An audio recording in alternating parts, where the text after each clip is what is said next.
Selamat malam, Romo, Ramani, Bapak, Ibu, saudara-saudari semua yang berbahagia. Bertemu lagi bersama kita, Dhamma Sekaca Online, Dhamma Meta Jember, pada hari ini, Senin 15 Januari tahun 2024. Ya, sebelumnya itu kita akan menyapa narasumber kita terlebih dahulu, ya. Pak Bumi Horas, ya, Pandita Muda Bumi Horas. Sehat, Romo? Ya, selamat malam Pak Singgi, malam Ya, Rama-Ramani semua, malam teman-teman. Sehat, terima kasih. ya, semoga sehat selalu ya, Rom. Ya. Sebelum kita memulai acara pada malam hari ini, marilah kita bersama-sama membacakan nama Karapata. Silakan operator. Ya, nama Karapata. Arahang Sapma Sambuddho Bhagawa Buddhang Bhagawantang Abhiwademi. Sang Bagawa yang Maha Suci, yang telah mencapai penerangan sempurna. Aku bersujud di hadapan Sang Buddha, Sang Bagawa. Swakato Bhagavata Dhammo Dhammang Namasami. Dhamma telah sempurna dibabarkan oleh Sang Bagawa. Aku bersujud di hadapan Dhamma. Supatipanno Bhagavato Sawaka Sangho Sanggang Namami. Sangga siswa Sang Bagawa telah bertindak sempurna. Aku bersujud di hadapan Sangga. Ya, baik, Romo Ramani, Bapak Ibu semua. Ya, setelah kita membacakan nama Karapata, mari kita mendengarkan syair Dhammapada yang akan dibawakan oleh Ibu Elmi. Ya, oleh karena itu silakan. Dhammapada Balawaga Syair 61. Carance na Thikacheya Seyang Sadisamatano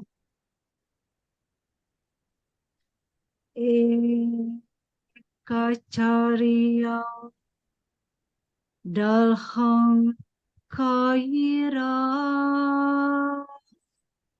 Nathika Sahayata,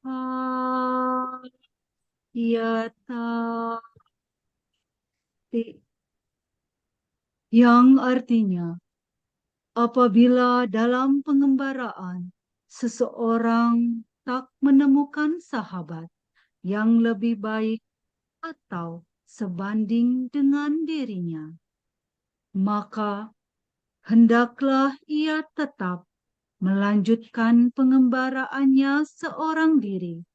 Janganlah bergaul dengan orang bodoh. Sadu, sadu, sadu.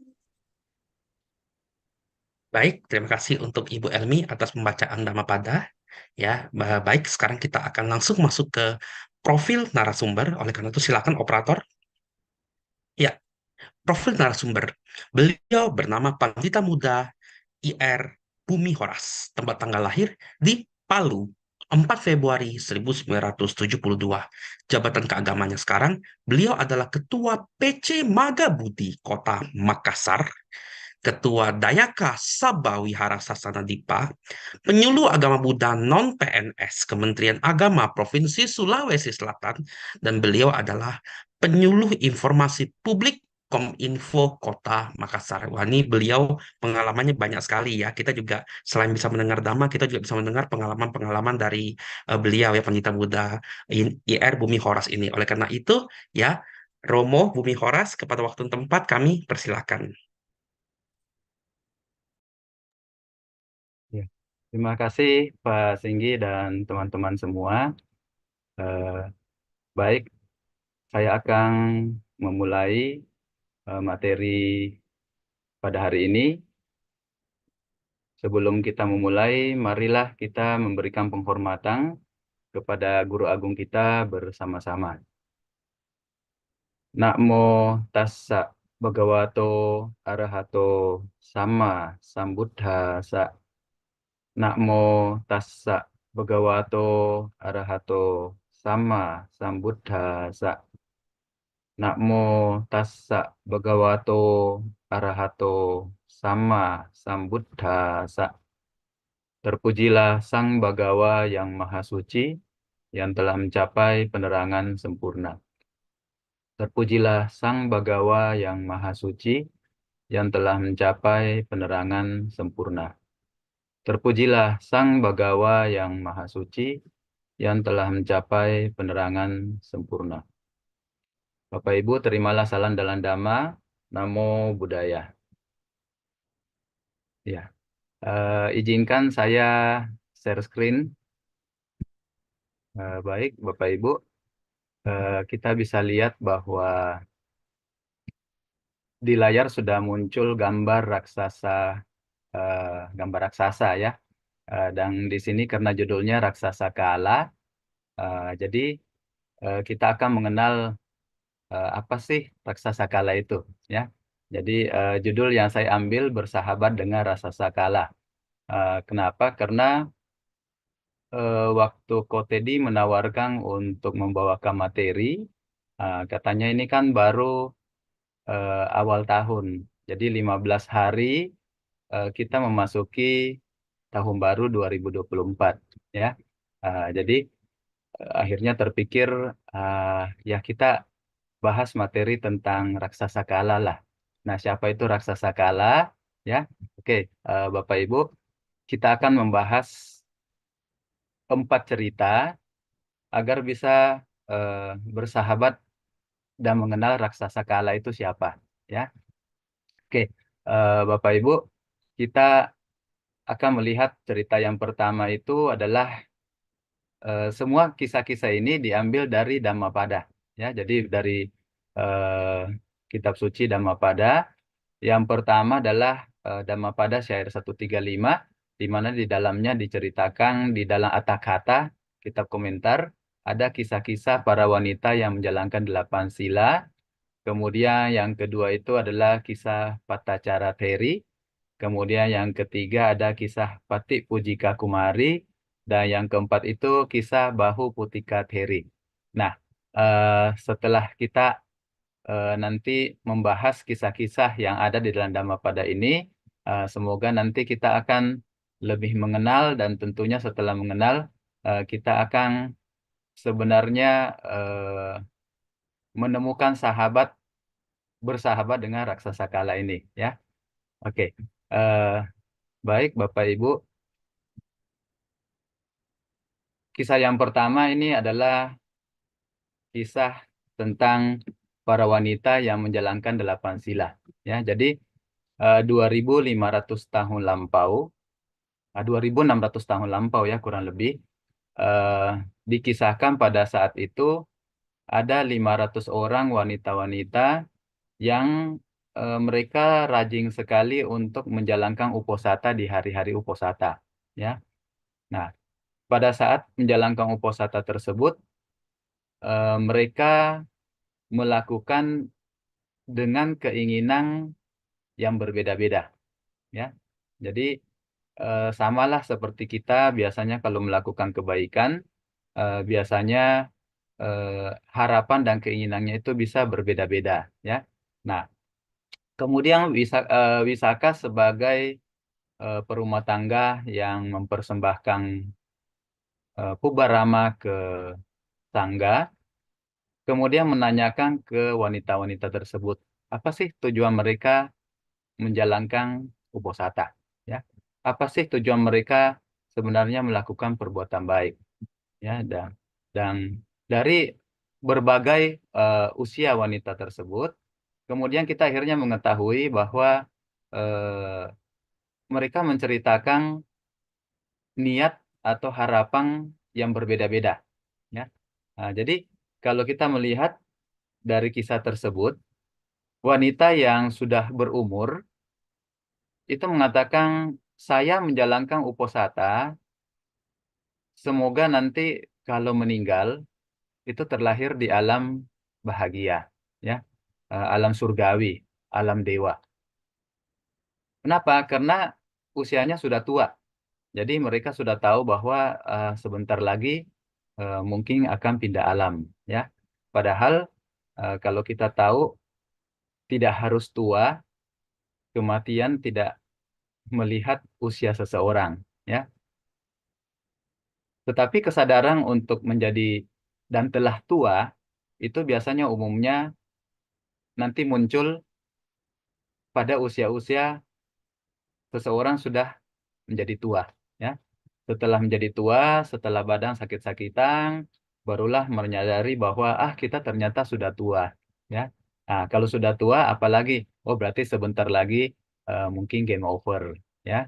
Nah, seperti itu. Jadi permintaan dari wanita ini yang sudah tua, harapannya ya semoga lahir di alam surga. Nah, padahal kalau kita membahas alam surga sendiri dalam pembagian eh, alam-alam di dalam Abhidhamma, Kama, Sugati, Bumi 7, ya. Kita sebenarnya itu sudah ada di alam surga, Kama, Sugati, ya. Jadi alam Dewa 6 dan alam manusia itu adalah alam-alam berbahagia di mana para makhluknya itu menikmati kebahagiaan dari memuaskan hawa nafsu indranya, ya. Nah, untuk wanita yang lebih muda, ketika ditanyakan oleh Wisaka, apa sih keinginan kamu menjalankan kebaikan 8 sila? Nah, yang lebih muda bilang, semoga saya tidak tinggal dengan madunya, dengan istri-istri lain dari suaminya. Ya, mungkin pada saat itu memang ada kebiasaan di masyarakat bahwa lelaki itu bisa memperistri lebih dari satu wanita.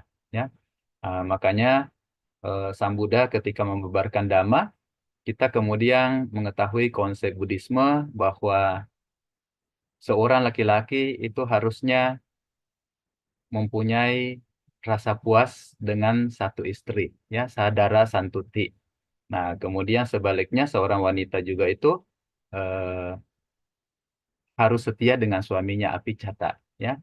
Nah, dengan tradisi ini memang di India itu sudah seperti itu. Nah, bagaimana Wisaka kemudian tertarik bertanya lagi kepada wanita yang lebih muda, kurang lebih usia 20-an tahun, ya. Apa sih yang kamu inginkan untuk menjalankan kebaikan uposatha ini? Dia mengatakan, semoga saya bisa mendapatkan anak secepatnya, ya. Nah, ini juga harapan yang lumrah, harapan yang normal, ya. Kenapa? Karena memang kita lihat di dalam kehidupan sehari-hari, kadang ada pasangan yang memang membutuhkan waktu bertahun-tahun sampai akhirnya bisa memiliki momongan, ya. Dan Bapak Ibu teman-teman, kira-kira apa harapan dari gadis-gadis yang 17-18 tahun untuk menjalankan uposatha, ya? Nah, harapannya tentunya adalah mendapatkan suami secepatnya, ya. Mau cepat-cepat punya pasangan seperti itu, ya. Nah, Bapak Ibu teman-teman, Wisaka adalah seseorang maha upasaka yang luar biasa, yang ketika melakukan perbuatan-perbuatan baik, yang ketika melakukan uposatha, sudah tidak berpikir seperti 4 golongan wanita ini, ya. Sehingga akhirnya Wisaka kemudian mengajak wanita-wanita tersebut untuk bertemu dengan Buddha. Dan Wisaka yang adalah seorang yang mencapai kesucian, itu kemudian mempertanyakan, kok bisa mereka melakukan perbuatan baik dengan harapan hanya seperti itu, ya. Nah, kemudian Sang Buddha menjelaskan kepada Wisaka bahwa para wanita ini dan sebagian besar dari kita ketika melakukan perbuatan baik, ya, kita mengharapkan jasa atau kebajikan hasil dari buah perbuatan baik kita, tetapi sambil mengikuti arus, ya. Mengikuti arus apa? Mengikuti arus kehidupan. Mengikuti arus bagaimana makhluk-makhluk itu lahir di kama sugati bumi, kemudian bisa berbahagia.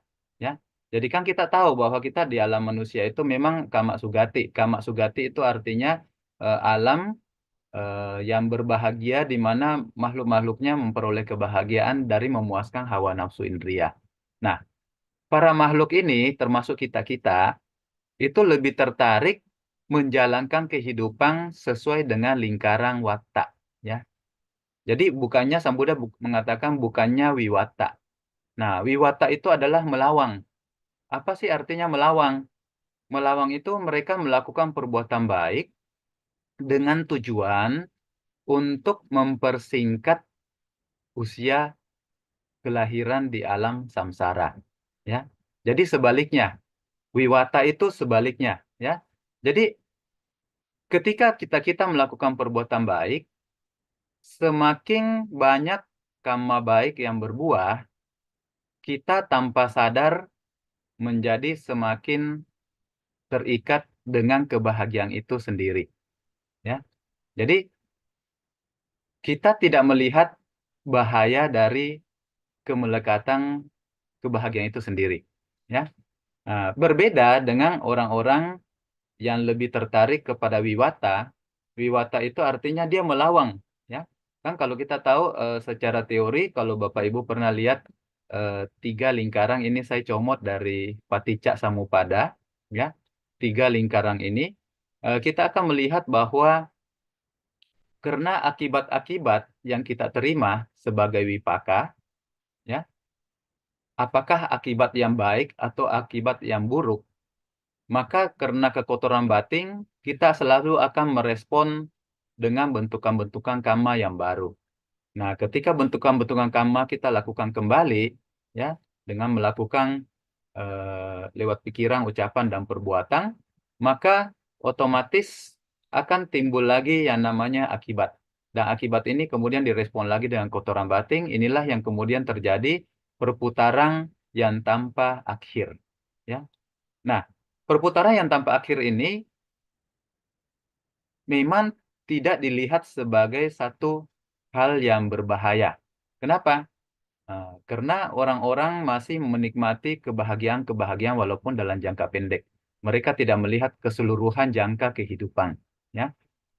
Nah, Sang Buddha mengatakan kepada Wisaka bahwa para wanita ini masih tertarik kepada arus watta atau arus samsara kehidupan yang menyenangkan, ya. Nah, tentunya Bapak Ibu teman-teman, kalau seandainya mereka merasakan penderitaan kehidupan, ya, tentunya mereka kemudian mulai akan berjuang untuk melawan berlangsungnya arus kehidupan, ya. Jadi kalau bisa melihat bahwa kehidupan itu penuh dengan ketidakpuasan, penuh dengan penderitaan, penuh dengan duka, maka seseorang akan berusaha melakukan jalan yang sebaliknya melawan arus samsara, ya. Nah, melawan arus samsara itu yang Sang Buddha mengatakan sebagai tertarik dengan wiwatta, ya. Nah, wiwatta itu apa sebenarnya teman-teman, Bapak Ibu? Berusaha untuk mencapai tingkat-tingkat yang aman. Tingkat-tingkat yang aman itu apa? Tingkat-tingkat agar kita tidak terlahir di alam apaya. Kemudian mempersingkat kehidupan yang mungkin cuma 7 kelahiran lagi, ya. Nah, itu kalau sudah mencapai sotapanna. Kemudian sampai akhirnya mencapai yang lebih tinggi, itu memutus rantai kelahiran, ya. Jadi memang wajar saja para perumah tangga ini menurut Sang Buddha masih berharapkan segala hal yang menyenangkan nafsu indrawinya. Kenapa? Ya, karena seperti itu mereka belum melihat bahaya dari kelahiran, ya. Nah, Sang Buddha kemudian mengatakan, bagaikan seorang penggembala menghalau sapi-sapinya dengan tongkat ke padang rumput.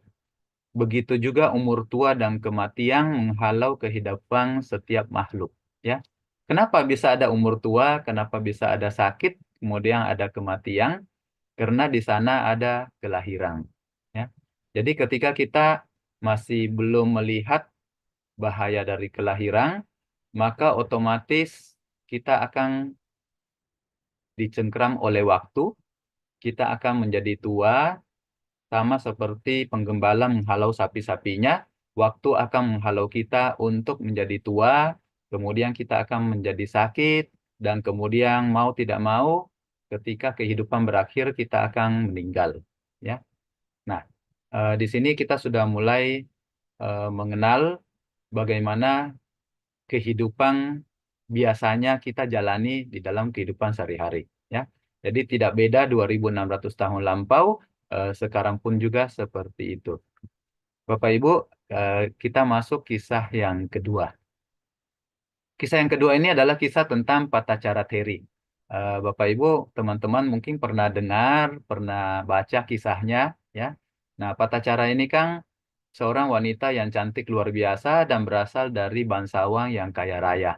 Beliau dipingit di atas istana lantai 7.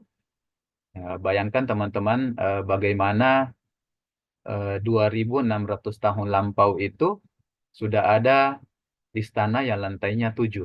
Ya. Jadi luar biasa pada saat itu perkembangan eh, ilmu bangunan itu luar biasa. Ya. Eh, Bapak Ibu bisa lihat dari runtuhan-runtuhan kalau ke India, itu ada satu tempat yang namanya Universitas Nalanda, di mana kita kan dulunya belum tahu bahwa ada lampu dan sebagainya. Nah, rupanya mereka sudah memanfaatkan batu yang bisa memancarkan cahaya seperti itu. Ya, jadi pada saat malam hari pelajar-pelajar di Nalanda itu bisa tetap untuk membaca dan seterusnya. Kenapa? Karena eh, batu-batu tersebut itu sudah bisa diteknologikan bagaimana supaya bisa ruangan itu menjadi terang hanya dari batu tersebut dan sisa runtuhannya itu masih ada, ya. Dan Nalanda itu kan ada di pertengahan, bukan di zaman 2.600 tahun lampau, ya. Jadi eh, yang lampau itu 2.600 itu juga memang sudah luar biasa. Istana lantai 7. Nah, Bapak Ibu teman-teman, Patacara ini karena dipingit, akhirnya karena sering berhubungan dengan pelayangnya, akhirnya jatuh cinta kepada pelayangnya. Ya, jadi kita tahu ya, memang cinta itu orang bilang buta. Ya, kenapa? Karena setelah jatuh cinta, semuanya jadi kelihatan indah. Ya, jadi resiko dan sebagainya itu bisa ditabrak. Patacara tahu bahwa orang tuanya tidak setuju. Tapi karena cinta, ya, kalau zaman sekarang anak-anak remaja biasa bilang budak cinta, bucing katanya, ya. Bucing itu saking betul-betul sayangnya itu susah untuk dilepas. Pokoknya semuanya yang penting bersama-sama gitu. Nah, akhirnya Patacara kemudian ketika mengetahui bahwa dia akan dinikahkan, dia kemudian sepakat dengan pelayang tersebut yang cowok untuk kawin lari, melarikan diri, ya. Jadi akhirnya singkat cerita mereka kemudian tinggal di satu hutan yang jauh dari keramaian untuk menghindari papanya. Kemudian akhirnya Patacara mempunyai seorang anak, ya. Nah, pada saat akan melahirkan anak pertama, Patacara berpikir, saya sudah lama meninggalkan orang tua saya. Semoga saya bisa kembali, dan kalau saya bawa anak, pastilah papa saya sayang sama saya. Ya, kenapa? Karena ini kan cucunya, seperti itu. Jadi dia kemudian mengatakan kepada suaminya bahwa dia akan kembali ke rumah. Tapi suaminya yang masih takut karena sebagai pelayang, itu takut sekali kalau nanti ketemu dengan mertuanya. Ya, Bapak Ibu, sampai sekarang pun sistem kasta di India itu masih ada. Ya, itu ngeri sekali. Zaman dulu orang-orang kalau kasta rendah itu bayangannya saja kena sama yang kasta-kasta tinggi, yang kasta rendah itu bisa habis riwayatnya. Ya, kenapa? Karena dianggap tidak bernilai seperti itu. Nah, tentulah suaminya yang pelayang ini berpikir dia juga akan pasti mendapatkan kerugian kalau dia akan kembali. Jadi ketika Patacara akhirnya pergi memaksakan diri untuk melahirkan di rumah keluarga, pada saat itu hujan lebat, suaminya berhasil menyusulnya, ya. Dan kelahiran pertama bayi Patacara itu di semak-semak. Jadi tidak jadi eh, lahir di rumah keluarganya. Kejadian yang sama berlangsung beberapa waktu kemudian pada saat Patacara ini memiliki usia kandungan yang hampir untuk melahirkan, ya mungkin 9 bulanan. Nah, pada saat itu Patacara kemudian berpikir lagi, saya maunya melahirkan di keluarga, ya. Kenapa? Karena di sini kan saya tidak ada yang bantu gitu, ya. Merawat anak ini susah sekali. Saya mau kembali deh. Nah, akhirnya Patacara dilarang, tetapi dia nekat. Nah, dia kemudian pergi untuk kedua kalinya, dan suaminya pun kemudian menyusul dan menangkapnya, ya. Nah, menahannya untuk tidak pergi. Nah, karena sudah ingin sekali melahirkan, dan pada saat itu hujan lebat, arus sungai begitu kencang, suaminya kemudian berusaha untuk meratakan semak-semak untuk Patacara berbaring dan melahirkan di sana, ya, karena sudah tidak sempat lagi untuk sampai ke rumahnya, itu masih jauh. Nah, akhirnya apa yang terjadi setelah membersihkan semak-semak tersebut? Yang terjadi adalah suaminya dipatuk sama ular. Nah, ketika sudah dipatut ular, meninggallah suaminya. Patacara yang penasaran, wah ini kok suami saya lama sekali ya, udah nggak tahan lagi. Akhirnya dia mencari suaminya, ya. Setelah menemukan suaminya, ternyata suaminya sudah meninggal, ya. Nah, karena sudah nggak tahan, akhirnya dia pun melahirkan anaknya dengan berusaha sendiri. Kemudian dia berpikir, kalau sekarang suami saya sudah meninggal, ini tentulah gara-gara saya memaksakan untuk pergi ke rumah orang tua. Ya, dia merasa menyesal, tapi dia bertekad, ya sudah, kalau suami saya sudah meninggal, ya sudah, saya bawa anak saya yang besar ini dan bayi saya yang kecil ini saja. Nah, karena hujan masih lebat, akhirnya Patacara tidak bisa membawa kedua anaknya bersamaan. Apa yang terjadi? Patacara ini kemudian menyeberangkan dulu bayinya yang masih merah, ya, masih berusia sehari. Apa yang terjadi? Ketika menyimpang bayinya di seberang sungai dan kemudian akan menjemput anaknya yang satu yang lebih besar, tiba-tiba bayi yang kecil itu yang dikatakan masih sehari dipatuk sama elang, dipatuk dan dibawa lari karena dianggap ini bongkahan daging seperti itu, ya. Nah, Patacara yang berada di tepi sungai kemudian berusaha mengangkat tangan mengusir elang tersebut. Apa yang terjadi? Anaknya yang baru masih kecil itu kemudian melihat mamanya mengangkat tangan, berpikir mama memanggil saya. Akhirnya anaknya kemudian masuk ke sungai dan akhirnya dibawa juga oleh sungai. Nah, Bapak Ibu bisa bayangkan bagaimana ketika anak tertua itu pun hanyut di saat sebelumnya dia melihat bayinya diambil sama burung elang. Ya, yang terjadi adalah Patacara ini sangat galau. Ya, segala yang dicintainya ini hilang. Awalnya suaminya, kemudian bayinya baru lahir, kemudian anaknya yang sudah dibesarkan dengan setengah mati. Dia kemudian dengan stres berpikir, kalau begitu saya kembali ke rumah orang tua saya saja. Ya, apa yang terjadi Bapak Ibu? Karena badai yang begitu besar, Patacara ini kemudian bertemu dengan seorang anak laki-laki yang mengatakan, waduh, Patacara, saya baru lewat di rumahmu. Papa dan 3 saudaramu itu sudah kena rubuhan dari bangunan, ya, jadi bangunannya rubuh, kena badai yang keras. Nah, Bapak Ibu teman-teman, Bapak Ibu bisa merasakan ketika Patacara ini kehilangan begitu banyak keluarga, sanak keluarga, dan dia menjadi sebatang kara dalam sekejap. Apa yang terjadi Bapak Ibu? Ya, Patacara kemudian meraung-raung seperti orang gila, bahkan kemudian dikatakan karena tidak memperhatikan dirinya sendiri lagi, dia akhirnya berjalan hampir tanpa berpakaian, ya, karena menjadi seperti gila seperti itu. Nah, kemudian Bapak Ibu, beruntunglah Patacara ini melangkah ke arah tempat Sang Buddha memberikan dhamma, ya. Bapak Ibu, Patacara tidaklah kebetulan melangkah ke tempat tersebut, ya. Jadi Sang Buddha ketika melihat dalam meditasinya bahwa pada hari ini Patacara itu bisa dibantu, kemudian Sang Buddha melihat bahwa Patacara ini sebenarnya telah memenuhi parami 100.000 kapak, ya. Satu parami yang ketika dikumpulkan oleh seseorang itu telah bisa membuat mereka menjadi seorang arahat, ya. Jadi Patacara yang kondisi gila seperti ini kemudian dihalangi orang-orang supaya tidak datang ke kerumunan tempat Sang Buddha membawakan dhamma, tapi Sang Buddha melarang orang-orang itu, ya.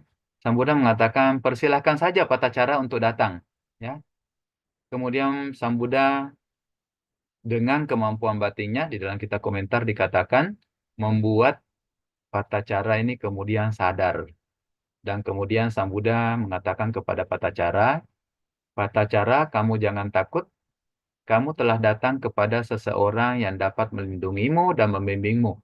Sepanjang proses lingkaran kehidupan ini, jumlah air mata yang telah kamu kucurkan atas kematian anakmu, suamimu, orang tuamu, dan saudara laki-lakimu adalah sangat banyak.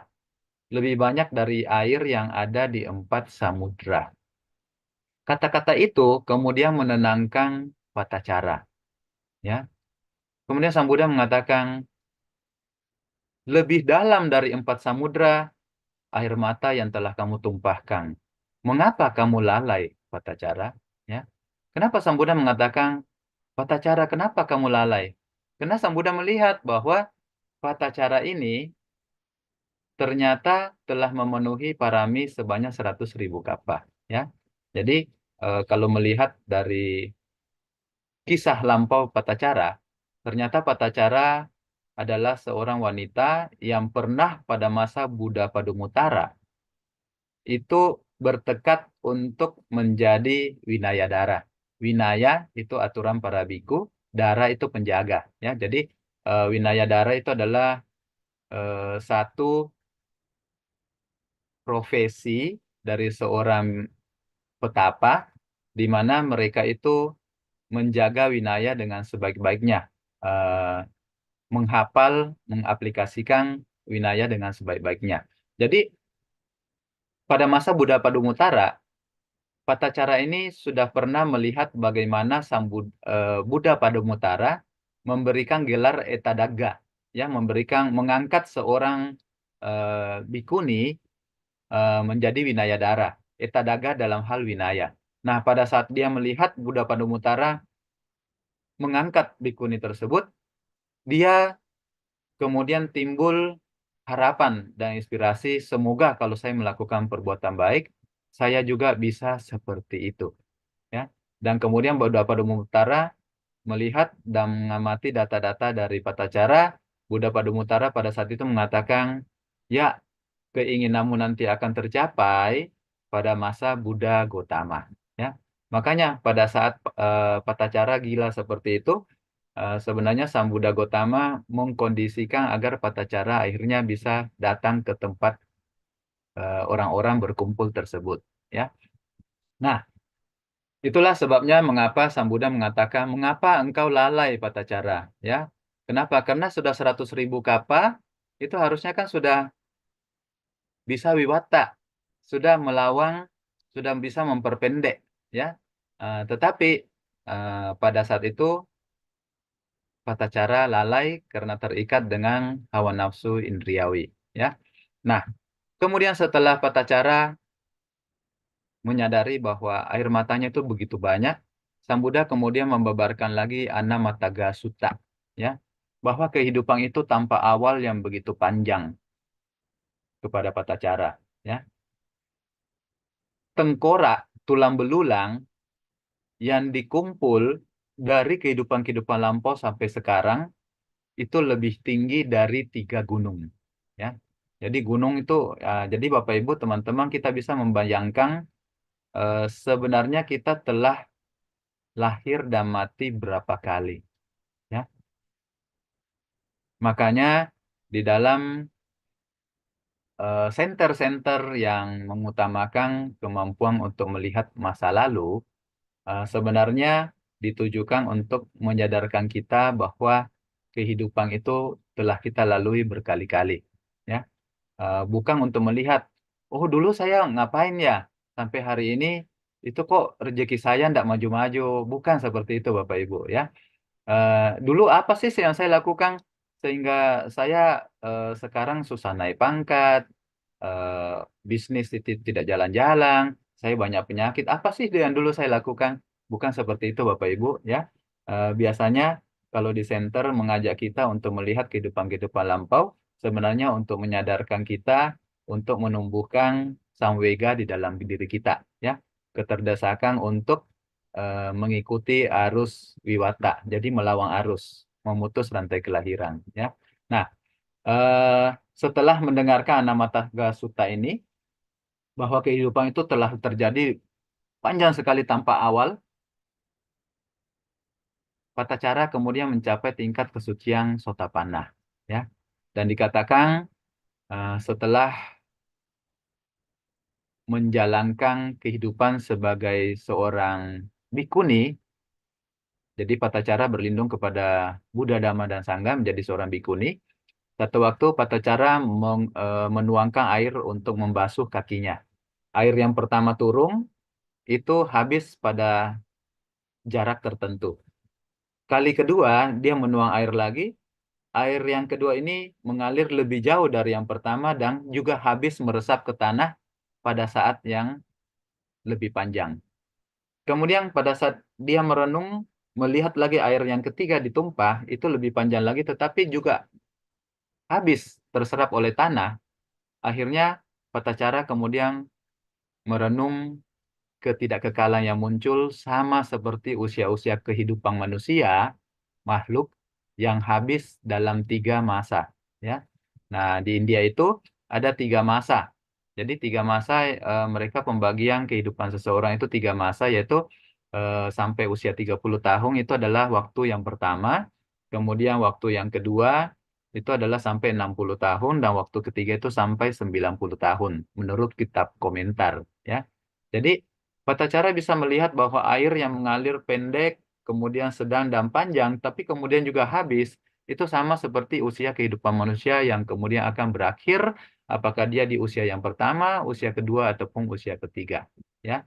Nah, kemudian Sang Buddha eh, mengatakan ketika Patacara sudah mencapai kesucian, Sang Buddha kemudian memuji dengan mengatakan, walaupun seseorang hidup 100 tahun, tetapi tidak dapat melihat timbul tenggelamnya segala sesuatu yang berkondisi, sesungguhnya lebih baik kehidupan sehari dari orang yang dapat melihat timbul tenggelamnya segala sesuatu yang berkondisi. Ya, jadi eh, Patacara dipuji dalam artian ketika mencapai tingkat kesucian arahat, dia bisa melihat berlalunya para makhluk di 3 usia tersebut sama seperti air yang hilang di atas tanah, seperti itu ya. Jadi Bapak Ibu, kita sebenarnya diajak untuk melihat bahwa satu waktu kita pun akan pergi ya. Tanpa terasa orang-orang masih bereforia Happy New Year 2024. Tanpa terasa sebenarnya kalau kita melihat itu belum terlalu jauh dari Happy New Year 2023 ya. Dengan cepat itu sudah 15 hari kita melewati 24 ya. Tanpa terasa itu akan berlalu cepat sekali. Kenapa? Karena itulah kita digiring seperti lembu-lembu ya, yang tadi kita digiring untuk menjadi tua, menjadi sakit, dan menjadi mati oleh waktu ya. Oke. Bapak Ibu, bagaimana manusia itu kebanyakan tidak menghargai waktu, tidak menyadari bahwa waktu itu ternyata singkat. Kita bisa melihat dari kisah Pati Pujika Kumari. Ya. Nah, Pati Pujika Kumari ini adalah seorang wanita yang ketika terlahirkan di alam manusia, dia teringat bahwa dia ini dulunya adalah istri dari Dewa Malabari. Ya. Jadi Pati Pujika ini mempunyai kemampuan yang disebut Jatisara. Dia ingat kehidupan-kehidupan lampaunya. Ya. Nah, karena ingat bahwa suaminya dulu itu Dewa Malabari, dia kemudian berpikir setiap saya melakukan perbuatan baik, saya akan bertekad, ya, saya akan bertekad semoga nanti bisa terlahir sebagai istri Dewa Malabari. Nah, Pati Pujika ini menikah di usia 16 tahun, kemudian mempunyai 4 orang anak, dan wafat pada usia 80 tahun. Nah, Bapak Ibu, 80 tahun Pati Pujika baru meninggal. Sudah mempunyai 4 orang anak. Ketika dia melakukan banyak perbuatan baik, senantiasa dia bertekad. Semoga nanti kalau saya lahir kembali menjadi istri dari Dewa Malabari. Kenapa? Karena dia ingat, ya, dengan kemampuan Jatisaranya, dia ingat bahwa dulu itu saya istrinya Malabari. Nah, yang terjadi Bapak Ibu, ketika dia meninggal di usia 80 tahun, muncullah Pati Pujika sebagai dewi di pohong di mana dewi-dewi lainnya itu masih jadi dikatakan di situ ada 1000 dewi, 500 itu naik ke atas pohong menjatuhkan bunga-bunga, 500-nya itu di bawah merangkai bunga untuk Dewa Malabari, ya. Dewa Malabari namanya Malabari karena katanya dewa untaian bunga seperti itu. Nah, Pati Pujika meninggal ketika dia manjat di atas pohon, ya. Dan ketika dia terlahir kembali sebagai dewa, Malabari kemudian bingung. Lah, kamu dari tadi kemana ya? Seharian kamu tidak kelihatan, kamu kemana? Nah, Pati Pujika kemudian cerita. Oh, saya ternyata sudah lahir di alam manusia, jadi tadi saya sudah meninggal. Hah? Kamu meninggal? Iya, saya sudah meninggal dan 80 tahun itu hidup sebagai manusia. Kemudian karena perbuatan baik, saya bertekad semoga terlahir menjadi dewi lagi di samping kamu. Wah, kalau begitu luar biasa, ya. Di alam kita di Tawatimsa itu 100 tahun itu dikatakan alam manusia 100 tahun, di alam Dewa Tawatimsa itu 1 hari. Ya. Jadi 80 tahun kurang lebih hampir seharian. Nah, Pati Pujika ini sudah hilang. Kemudian karena penasaran, suaminya mengatakan, wah, kita baru belum sehari, kalian sudah 80 tahun, singkat sekali ya usia manusia. Nah, kemudian suaminya tanya sama Pati Pujika, ya, Pati Pujika, jika kalian manusia dulu memiliki usia sependek itu, apakah mereka itu lalai? Ya, lalai di sini suka tidur, suka memuaskan hawa nafsu saja, ya, tidak mau mempraktekkan moralitas, ya, tidak melakukan kebaikan. Nah, Bapak Ibu, Pati Pujika kemudian mengatakan, apa yang kamu bilang, wahai suamiku? Ya, para manusia itu selalu lalai, seolah-olah mereka lahir dengan umur yang tidak terbatas, seolah-olah mereka tidak pernah tua dan tidak akan mati-mati. Contoh sederhana ya Bapak Ibu, ketika Kotedi janjian dengan saya, ke bumi bisa ngisi tanggal 15 enggak? Saya lihat jadwal saya, kemudian saya mengatakan, iya pada saat itu saya kosong, bisa 15. Kenapa saya bilang bisa 15? Karena saya berpikir saya belum mati tanggal 15. Ya, masih bisa nanti ketemu seperti itu, ya. Kenapa? Karena dalam persepsi kita, kita masih panjang, tidak pernah tua dan tidak akan mati-mati seperti itu, ya. Nah, kemudian Dewa Malabari bilang, dengan usia hanya 100 tahun, ini pendek sekali, mereka lalai dan bermalas-malasan. Kapan mereka bisa keluar dari penderitaan? Ya. Jadi bagi para dewa itu baru setengah hari, pendek sekali, ya. Bagi kita 80 tahun itu panjang sampai kita tidak rasa, oh kita bakal hidup terus seperti itu, ya. Nah, kemudian setelah Sang Buddha mengetahui dan menceritakan kepada para biku yang penasaran, ya, para biku itu penasaran lah. Tadi Patipujika masih berdana, masih melakukan perbuatan baik ke wihara dan sebagainya. Ini hari sudah meninggal. Aduh, kasihan ya. Nah, Sang Buddha kemudian menceritakan kisah Patipujika dan kemudian mengucapkan syair seperti yang di bawah, ya. Orang yang mengumpulkan bunga-bunga kesenangan indera, yang pikirannya kacau dan yang tidak pernah puas, akan berada di bawah kekuasaan sang penghancur atau kematian.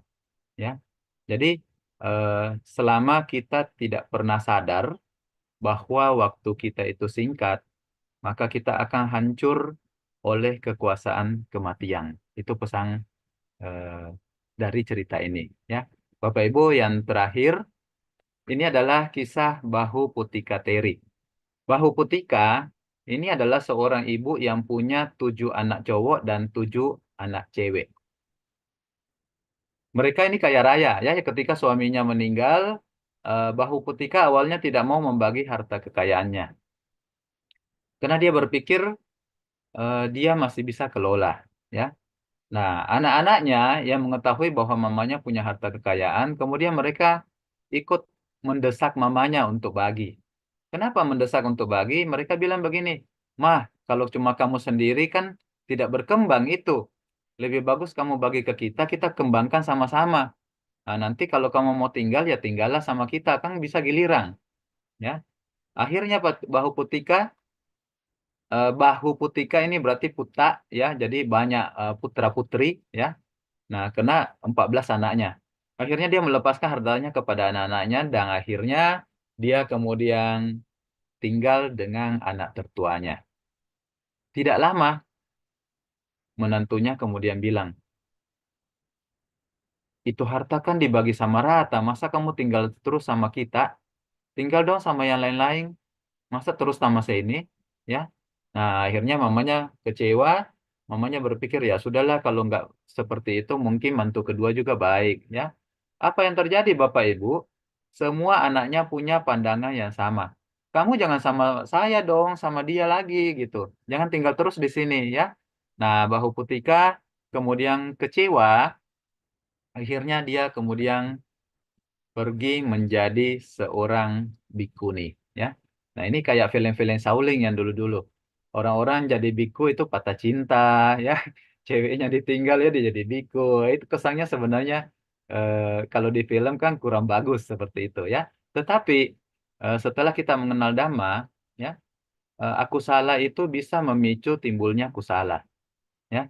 Jadi eh, karena melihat dan merespon dengan baik bahwa tidak ada gunanya dia mempertahankan kehidupan dengan anak-anak seperti itu, dia kemudian melihat bagaimana kalau waktu saya yang tinggal sedikit ini, saya isi dengan menjalankan jalan mulia berunsur delapan dengan lebih serius, menjadi seorang petapa. Ya.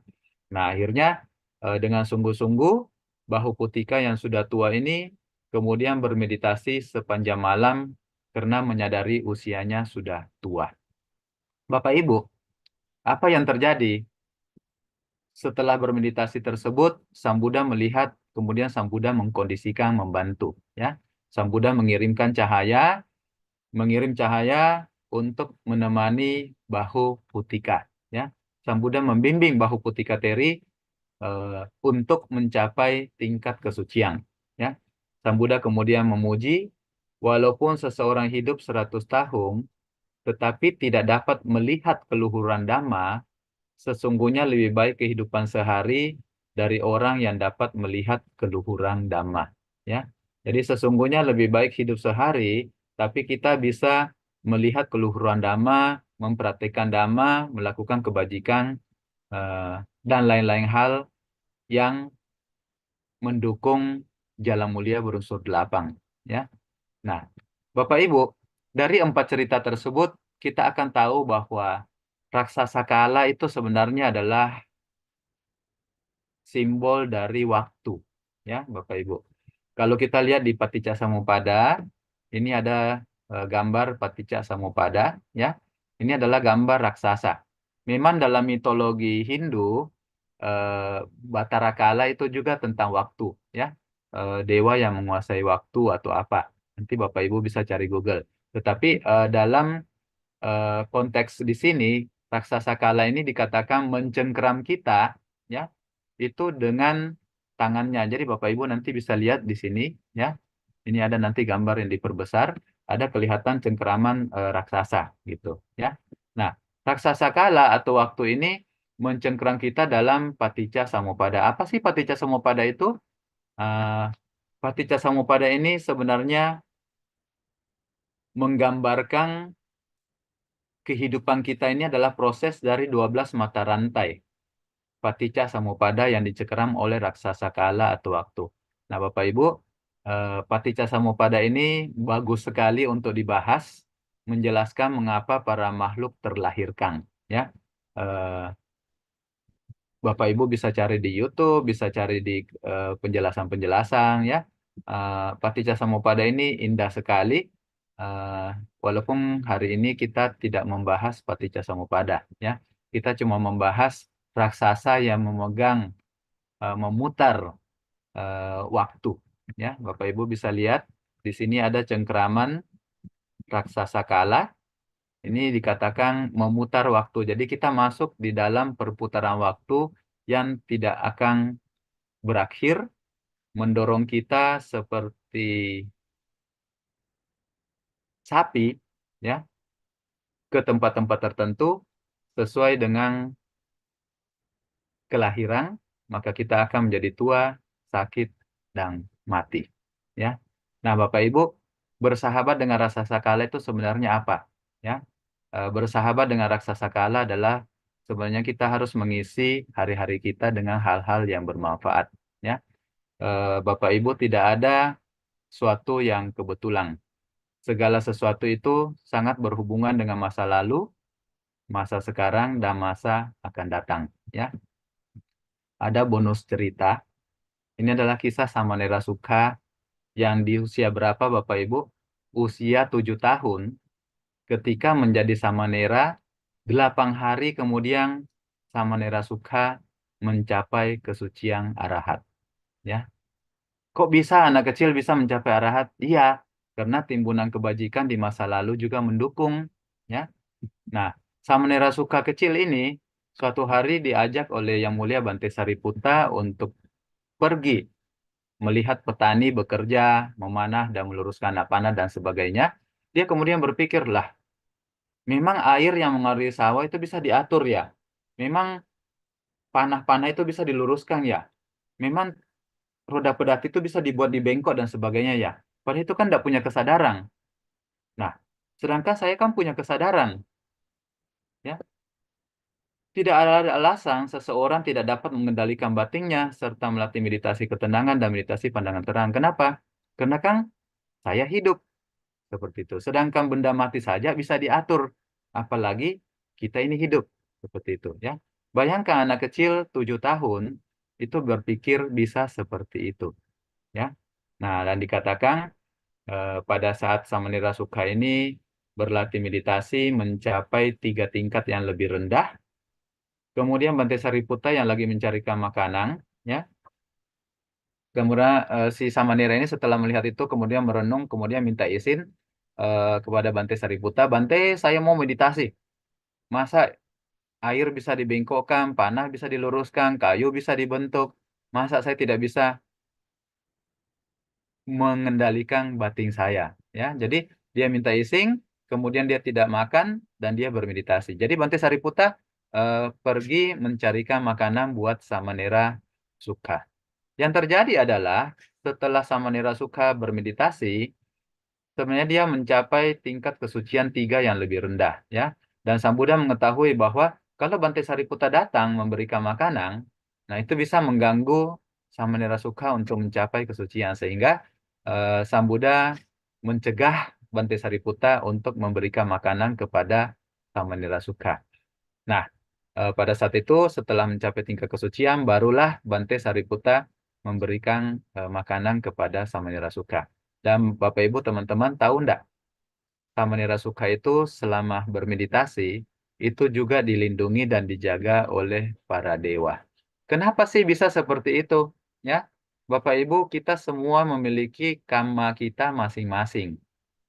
Kita membawa semua akumulasi karma yang baik dan akumulasi karma yang buruk dari kehidupan lampau. Ya, Samanera Sukha dulunya adalah orang-orang dari kalangan rendah yang hidup dari, jadi dia bekerja bata makanan nasi ya. Jadi bata batika dia adanya seorang yang dulu hidup dari dibayar hanya untuk makan begitu. Karena ketekunannya bekerja sama bosnya yang lumayan sungguh luar biasa kikir ya. Kemudian kepandaian dari bata batika ini yang sekarang adalah Samanera Sukha, dia kemudian bisa mengambil hati bosnya. Sampai satu waktu ketika dia memiliki segala kebahagiaan duniawi dan menjadi terpandang juga karena diangkat dan disamakan dengan bosnya, ya derajatnya. Akhirnya dia melihat ada seorang Pacika Buddha. Bata Batika menyadari pada saat itu bahwa kenapa dia terlahir miskin karena dia jarang berdana. Apa yang terjadi? Dia kemudian bertekad, sekarang saya sudah punya begitu banyak harta, ya. Kemudian saya mempunyai makanan satu mangkok ini. Dia kemudian melihat ada seorang Pacika Buddha lewat, dia kemudian danakan semuanya. Pacika Buddhanya tutup mangkoknya, ya. Tapi Bata Batika bilang, jangan, saya mau dana semuanya, gitu, ya. Nah, akhirnya kemuliaan apa yang didapat Bata Batika? Bukan saja dalam kelahiran ini sebagai samanera, usia 7 tahun bisa mengenal Dhamma dan mencapai tingkat kesucian, ya. Tetapi sebelumnya dalam 2 masa Buddha, yaitu Buddha Kusanda Kunanga, Kassapa dan Buddha Gotama, ya, beliau itu terlahir sebagai dewa di alam surga Tawatimsa menikmati berbagai kebahagiaan, ya. Nah, teman-teman, pembuat saluran air mengatur jalannya air, tukang panah meluruskan anak panah, tukang kayu melengkungkan kayu, orang bajik mengendalikan dirinya sendiri. Ini pesan yang kita dapat dari Samanera Sukha yang menggambarkan kepada kita bahwa usia bukanlah penentu seseorang untuk bisa melakukan perbuatan baik atau tidak. Ya, kemudian eh, waktu terus berlalu, mari mengisi kehidupan kita setiap hari dengan kebajikan. Kenapa? Karena tanpa sadar kita sebenarnya masih seperti, saya sendiri merasa seperti kemarin perasaan baru Januari 2023, ya. Hari ini sudah tanggal 15 Januari 2024. Waktu itu mencengkeram kita cepat sekali. Raksasa kala itu tanpa kita sadari itu mencengkeram kita, ya. Melihat duka, melihat ketidaksempurnaan itu membuat kita mau berlatih samana dhamma. Samana dhamma itu apa, teman-teman? Jalan mulia berunsur 8, ya. Untuk mempersingkat jangka waktu kehidupan kita. Bapak Ibu, teman-teman, demikian yang saya ingin sampaikan. Semoga bermanfaat. Silakan kembali kepada moderator Anumodana untuk kesempatan yang sudah diberikan.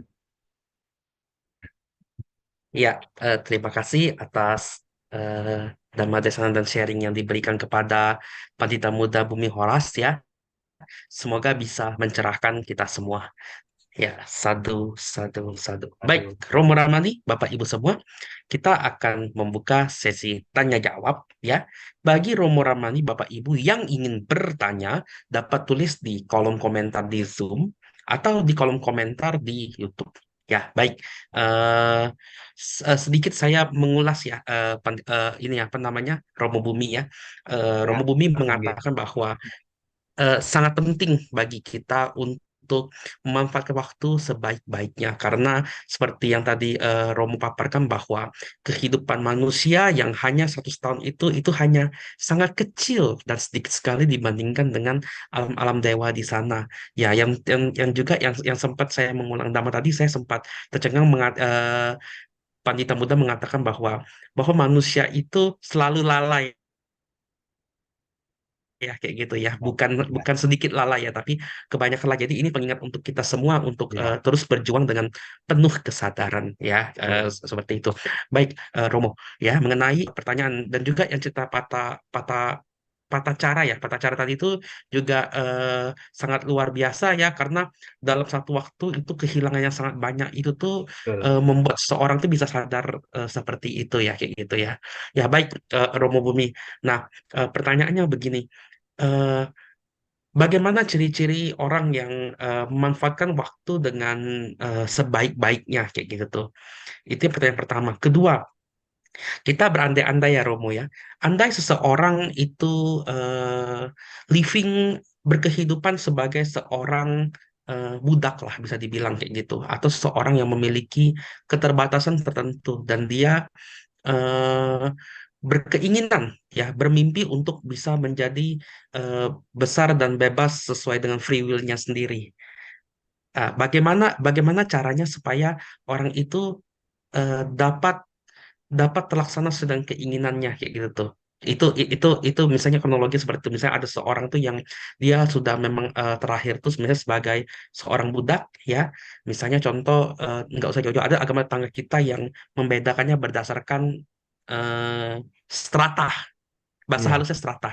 Ya, strata. Nah, kalau dia sebagai strata yang terendah dan dia ibaratnya ingin bebas dan masyarakatnya, tapi mencibir mengklaim dia seperti itu. Nah, bagaimana dia membebaskan diri kayak gitu? Bagaimana menurut pendapat Romo? Silakan. iya. Eh, ya, terima kasih pertanyaan Pak Singgi. Jadi pertanyaan kedua ini yang paling panjang ini. Oke, jadi Gak apa-apa, silakan. ya, jadi kalau untuk menjawab pertanyaan kedua itu sebenarnya sama seperti kisah dari Samanera Sukha di kehidupan lampaunya, ya. Jadi memang sebagai seorang budak juga dia juga mendapatkan nasi untuk pekerjaannya. Jadi bukan cuma digaji tapi hanya dapat makanan seperti itu. Nah, bagaimana dia bisa menghasilkan perubahan untuk kehidupannya dia sendiri? eh, Dia mempraktekkan sebenarnya apa yang Sang Buddha katakan sebagai Adipati Empat. Adipati Empat itu apa? Itu adalah Canda, Wirya, Cita, Wimansa. Ya, jadi kita bisa melihat bahwa untuk menjadi sukses, untuk menjadi sukses menjadi apapun, seseorang itu harus punya empat ini, empat pendukung kesuksesan, yaitu Canda, Wirya, Cita, Wimansa. Nah, sama seperti kisah Samanera Sukha ketika menjadi Bata Batika, ya. Apakah dia mencintai pekerjaannya? Dia mencintai pekerjaannya. Dia betul-betul canda, candanya muncul, ya. Jadi dia betul-betul mencintai pekerjaannya, membantu si orang kaya yang walaupun bosnya ini milioner tapi kikir sekali, ya. Kemudian yang kedua, dia juga mempunyai wirya, semangat. Kenapa? Karena untuk hidup sebagai bawahan yang bosnya kikir, kemudian mendapatkan begitu banyak celaan dari orang-orang, jadi namanya itu Bata Batika itu adalah sebenarnya nama celaan. Celang itu apa? Itu kamu cuma kerja hanya untuk semangkok nasi, gitu ya. Dia harus punya wirya semangat untuk mempertahankan bahwa apa yang dilakukan itu kelak nanti akan bermanfaat untuk dia. Yang ketiga, dia harus punya cita. Cita itu adalah fokus dengan pekerjaannya. Ada analisis, ya, ada analisis fokus dengan pekerjaannya, dan yang terakhir dia ada wimansa. Wimansa itu apa? Introspeksi. Ya. Jadi ketika mempunyai empat pendukung kesuksesan ini, adipati empat ini, maka dia bisa mencapai kedudukan yang sama dengan bosnya. Dia punya canda, hobi, dia punya semangat wirya, dia punya cita, fokus, ya. Dia punya wimasa, introspeksi, apa yang bosnya tidak suka, dia mungkin tidak lakukan, dan apa yang bosnya suka, dia lakukan. Dia kemudian bertindak seperti bosnya. Nah, akhirnya dalam kesempatan itu pun dia juga terangkat posisinya, ya. Walaupun ini kisah dari uh, Bata Batika, tetapi kita bisa lihatlah, ya, dalam kehidupan sehari-hari kita banyak orang juga itu mulai dari nol, ya. Dan ketika orang-orang ini memulai dari nol, apakah dia dulunya itu adalah budak apakah dia dulunya itu adalah orang rendahan, ya, mereka bisa menjadi berhasil itu adalah karena timbunan kebajikan juga mendukung. Di dalam Dikan Dasuta dikatakan karena timbunan kebajikan seseorang bisnis atau melakukan apapun itu pasti akan terwujud. Ya, ada juga orang yang sudah canda wirya cita wimansa, 4 pendukung kesuksesan ini dipraktekkan berkali-kali dengan semangat malah, tapi nggak berhasil gitu. Kenapa? Ya bukan karena faktor tulang sial atau sudah ditentukan, tapi karena memang timbunan kebajikannya belum cukup. Ya, jadi memang banyak faktor, tetapi kita tidak tahu bahwa timbunan kebajikan kita itu cukup atau tidak. Ya, yang kita tahu adalah pada saat ini kita hidup, kita harus berusaha dan menghargai apa yang ada. 4 pendukung kesuksesan ini kalau kita praktekkan, itu pasti akan membuahkan hasil. Bahkan Bapak Ibu, Adipati 4 ini itu bermanfaat sekali untuk mendukung apapun profesi dan pekerjaan seseorang. Ketika dia menjadi pelajar, ya dia harus berjuang, mencintai kuliahnya, ya, berjuang, kemudian fokus, introspeksi, dan untuk tujuan yang lebih tinggi, Adipati 4 ini berubah menjadi Idipada. Ketika untuk mencapai tujuan kesucian, dia tetap diperlukan canda, wirya, cita, dan wimansa. Demikian. Jadi sebenarnya kita semua punya potensi untuk hal-hal yang lebih tinggi. Apakah kita terlahir di keluarga yang rendah dulunya, atau memang sudah terlahir dengan cahaya yang lebih terang seperti itu, ya. Kemudian untuk pertanyaan yang pertama, ciri-ciri dari orang yang mempraktekkan dhamma ya dalam kehidupan sehari-hari, ya. Di situ kita bisa lihat bahwa mereka itu punya sifat alami yaitu hiri dan otapa. Kemudian mempunyai santuti, mempunyai rasa puas, ya, mempunyai api cata, tidak punya keinginan yang macam-macam, kemudian punya rasa malu yang tadi hiri, punya rasa otapa, ya, takut melakukan perbuatan buruk. Nah, itulah semua yang menjadi pelindung mereka seperti itu, ya. Eh, Silahkan Pak Singgih. Iya, oke, siap. Ya, Terima kasih ya, ujarannya ya, Romo.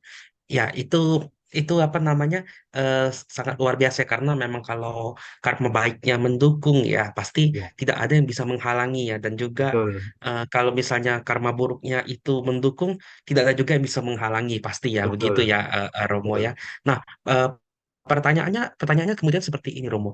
Eh, Bagaimana ini untuk mungkin untuk penonton juga ya. Bagaimana seseorang itu selalu mengkondisikan karma baik itu berbuah pertama. Kedua, ciri-ciri seperti apa yang memungkinkan karma buruk itu juga bisa berbuah? Ya, ya, ini pertanyaan yang luar biasa. Ya, jadi bagaimana bisa selalu mengkondisikan karma baik berbuah? Sebenarnya kita cuma bisa punya pandangan, punya tekad bahwa setiap kita melakukan perbuatan baik, itu pasti hasilnya baik. Walaupun karena berbuahnya karma itu kan susah untuk dipastikan. Jadi sama seperti kita nanam jagung, setelah berapa lama waktu berbuahnya itu berbeda dengan kalau kita nanam padi atau kalau kita nanam ubi, ketela pohon seperti itu, ya. Jadi berbuahnya karma memang susah untuk kita ikuti, tetapi satu dalam keyakinan kita bahwa ketika kita melakukan karma baik ataupun karma buruk, yakinlah bahwa itu akan berbuah. Masalah waktu kapan berbuah, biarkanlah itu berlaku secara alami, ya. Tentunya kita tidak melihat karena nanti kita bakal stres sendiri. Ini kok saya sudah melakukan perbuatan baik, kok yang sial-sial terus ini yang datang. Padahal kita tidak tahu, ya. Kita tidak tahu bahwa ternyata keburukan itu kadang-kadang juga sebenarnya karma buruk kita ketika berbuah itu sudah lebih kecil seperti itu, ya. Saya pernah alami seperti ini loh Pak Singgi. Satu waktu saya itu mengendarai kendaraan, bawa mobil sama anak saya. Kemudian saya selama bawa kendaraan itu saya tidak pernah punya perasaan tidak nyaman. Ya, jadi selama saya bawa kendaraan saya tidak pernah merasa tidak nyaman gitu. Jadi saya ngomong sama anak saya, ini 1-2 hari saya bawa kendaraan, ini mohon maaf saya kalau bawa kendaraan, saya itu suka ngebut kalau jalan kosong. Kenapa? Karena saya tidak mau buang waktu untuk jalan pelan-pelan gitu kan. Karena banyak yang harus dikerja seperti itu. Jadi pada saat itu saya sudah memperlambat, tapi perasaan saya masih ini kayaknya ada sesuatu gitu. Nah, saya ngomong sama anak saya bilang, eh, Miko, nanti kemungkinan ada apa-apa gitu. Kalau papa bawa mobil, karena ini rasanya sudah tidak nyaman gitu. Biasanya mau kencang, mau lambat itu enak aja. Ini lambat itu juga rasanya tidak nyaman gitu ya. Nah, satu waktu di wihara itu ada jadi hari Minggu, jadi Jumat Sabtu itu saya sudah merasa seperti itu. Hari Minggu itu kita ada bakti sosial, Pak Singgi. Jadi bakti sosial itu pas dekat-dekat Imlek mau bawa apa barang-barang untuk ada warga-warga umat Buddha yang kekurangan itu dibagi seperti itu, ya. Nah, jadi saat itu ada ada list yang harus ditandatangan gitu. Nah, oleh sekretaris saya itu diberikan list untuk tanda tangan. Kemudian saya tanya, ada pulpen enggak? Dia bilang nggak ada. Nah, karena nggak ada pulpen, biasanya saya tahu sekretaris saya itu kan suka apa ya? Nanti tinggal berteriak kan banyak anak wihara gitu ya. Oh sini si A sini gitu dari jauh. Nah, saya kan merasa kurang nyaman gitu. Jadi karena saya lebih kecil dan saya lebih lincah, saya bilang jangan jangan saya ambil sendiri gitu. Nah, saya lari. Nah, pada saat itu kan hujan. Jadi hujan, saya kemudian terpleset. Ini kena kepala. Benjol itu kayak telur, ya. Wih, Kemudian sempat tidak sadar diri. Nah, jadi saya cuma dengar orang-orang berteriak, Kobumi jatuh. Terus ada yang bicara, jangan dipegang, jangan dipegang, jangan diangkat, nanti ada yang patah apa gitu.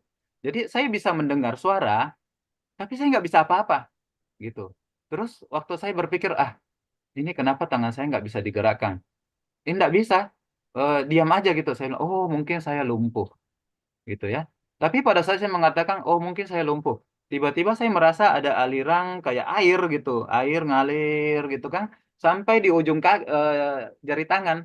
Dan kemudian saya coba menggerakkan, oh ternyata enggak jadi lumpuh gitu. Jadi bisa goyang. Nah, saya kemudian bangun.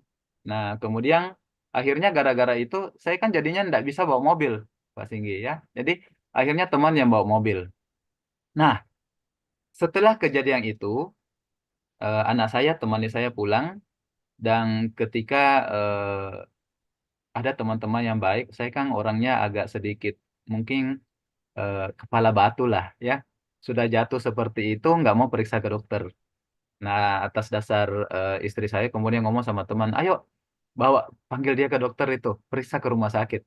Nah, diperiksa semua, periksa tulang apa semua itu normal, nggak ada masalah. Karena biasanya orang kalau jatuh begitu itu kan harus kalau dia dalam 24 jam ada muntah, itu berarti ada geger otak seperti itu, ya.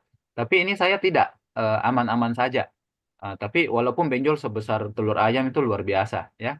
Nah, saya masih ke lapangan badminton dan sebagainya. Nah, tapi setelah kejadian itu, perasaan yang tadinya itu tidak nyaman waktu bawa mobil itu hilang. Sama sekali hilang. Nah, saya berpikir apa? Oh, untunglah hanya perbuatan baik kecil. Saya nggak mau merepotkan orang, saya ngambil sendiri pulpennya, walaupun terpeleset, ya. Akhirnya saya terhindar untuk bawa mobil saya untuk ikut baksos. Kenapa? Karena saya berpikir apa? Mungkin kalau saya yang bawa mobil, pasti kejadiannya lebih berbeda. Kenapa? Karena perasaan itu sudah tidak nyaman gitu, ya. Dan setelah kejadian itu malah merasa nyaman, malah enak. Sudah nggak ada perasaan mau bawa mobil apa sudah enak seperti itu, ya. Jadi eh, kita tidak tahu, kita tidak tahu berapa banyak karma buruk yang pernah kita lakukan dan berapa banyak karma baik yang pernah kita lakukan. Tapi mungkin bisa pinjam istilah teman saya, ya. Teman saya ini dia bilang begini. Saya tuh kalau melakukan perbuatan baik, pokoknya setiap hari saya harus melakukan satu macam perbuatan baik. Terserah apa. Ya, jadi kalau tidak ada pengemis atau apa, pokoknya dia cari sampai dia bisa dana sama orang atau apa seperti itu. Ya, jadi ya memang karena waktu kita singkat, ya usahakanlah kita mengisi dengan hal-hal yang bermanfaat dan baik.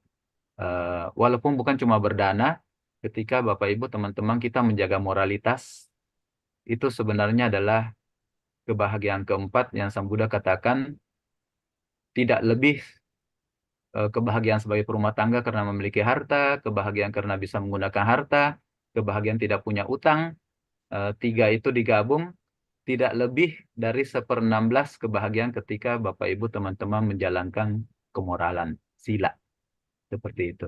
Ya, ya, makasih Pak Singgi. Ya, makasih Romo Bumi ya. Jadi karena kita baru lewat Katina juga ya Romo ya. Jadi saya ingatnya Nidi Kanda Sutta Romo. Nidi Kanda Sutta Ah, kan bilang kan bahwa kebajikan yang paling tinggi adalah ketika kita berbuat kebajikan karena itu harta yang tidak dapat dirampas oleh para perampok, betul, betul, ya oleh raja, bahkan dipindahkan oleh betul. siapapun ya begitu ya. Nah, begini Romo Bumi. Kalau misalnya kita berbicara mengenai eh, waktu waktu ya kayak gitu ya. Pertanyaan seperti ini, kan waktu ini kan begini, kalau misalnya kita bilang mengenai tingkat kesadaran, eh, sepertinya kan kita lihat bahwa moral manusia kan makin merosot. Kalau Iya, moral makin merosot, kesadarannya pun kan juga pasti kan ikut turun juga ya pasti ya iya, Romo ya. Nah, iya, kalau kesadaran makin turun, namanya orang tidak sadar pasti mereka kebanyakan itu tuh lalai dan tidak melihat betul. bahwa eh, waktu itu menjadi hal yang berharga ya. Kebanyakan orang kan biasanya kan menyesalnya kan di akhir ya di Di awal akhir, betul. pendaftaran kan kayak gitu kan. Nah, Iya, nah, pertanyaan sederhana Romo. Bagaimana supaya kualitas kesadaran kita itu terus meningkat dari waktu ke waktu dan bagaimana cara kita mengingatkan orang yang lalai ya, orang yang lalai kayak gitu supaya dia kembali, misalnya bukan bukan kembali lah, bisa mengingatkan supaya dia kembali sadar Romo kayak gitu tuh. Ya, bagaimana Romo? Silakan Romo. iya. Pertanyaan bagus, Pak Singgi. Jadi memang setelah kita melihat bahaya dari usia kita yang satu hari semakin menggiring kita semakin menjadi tua, jadi sakit dan menjadi mati, ya. Memang ada upaya-upaya tertentu kita untuk selalu mengingatkan diri kita bahwa sama seperti orang-orang yang sadarnya nanti 1 tahun 1 kali. Jadi banyak orang itu begini, wah ini sudah 2024, semoga Januari 2024 tahun depan ini saya bisa melakukan begini, begini, begini.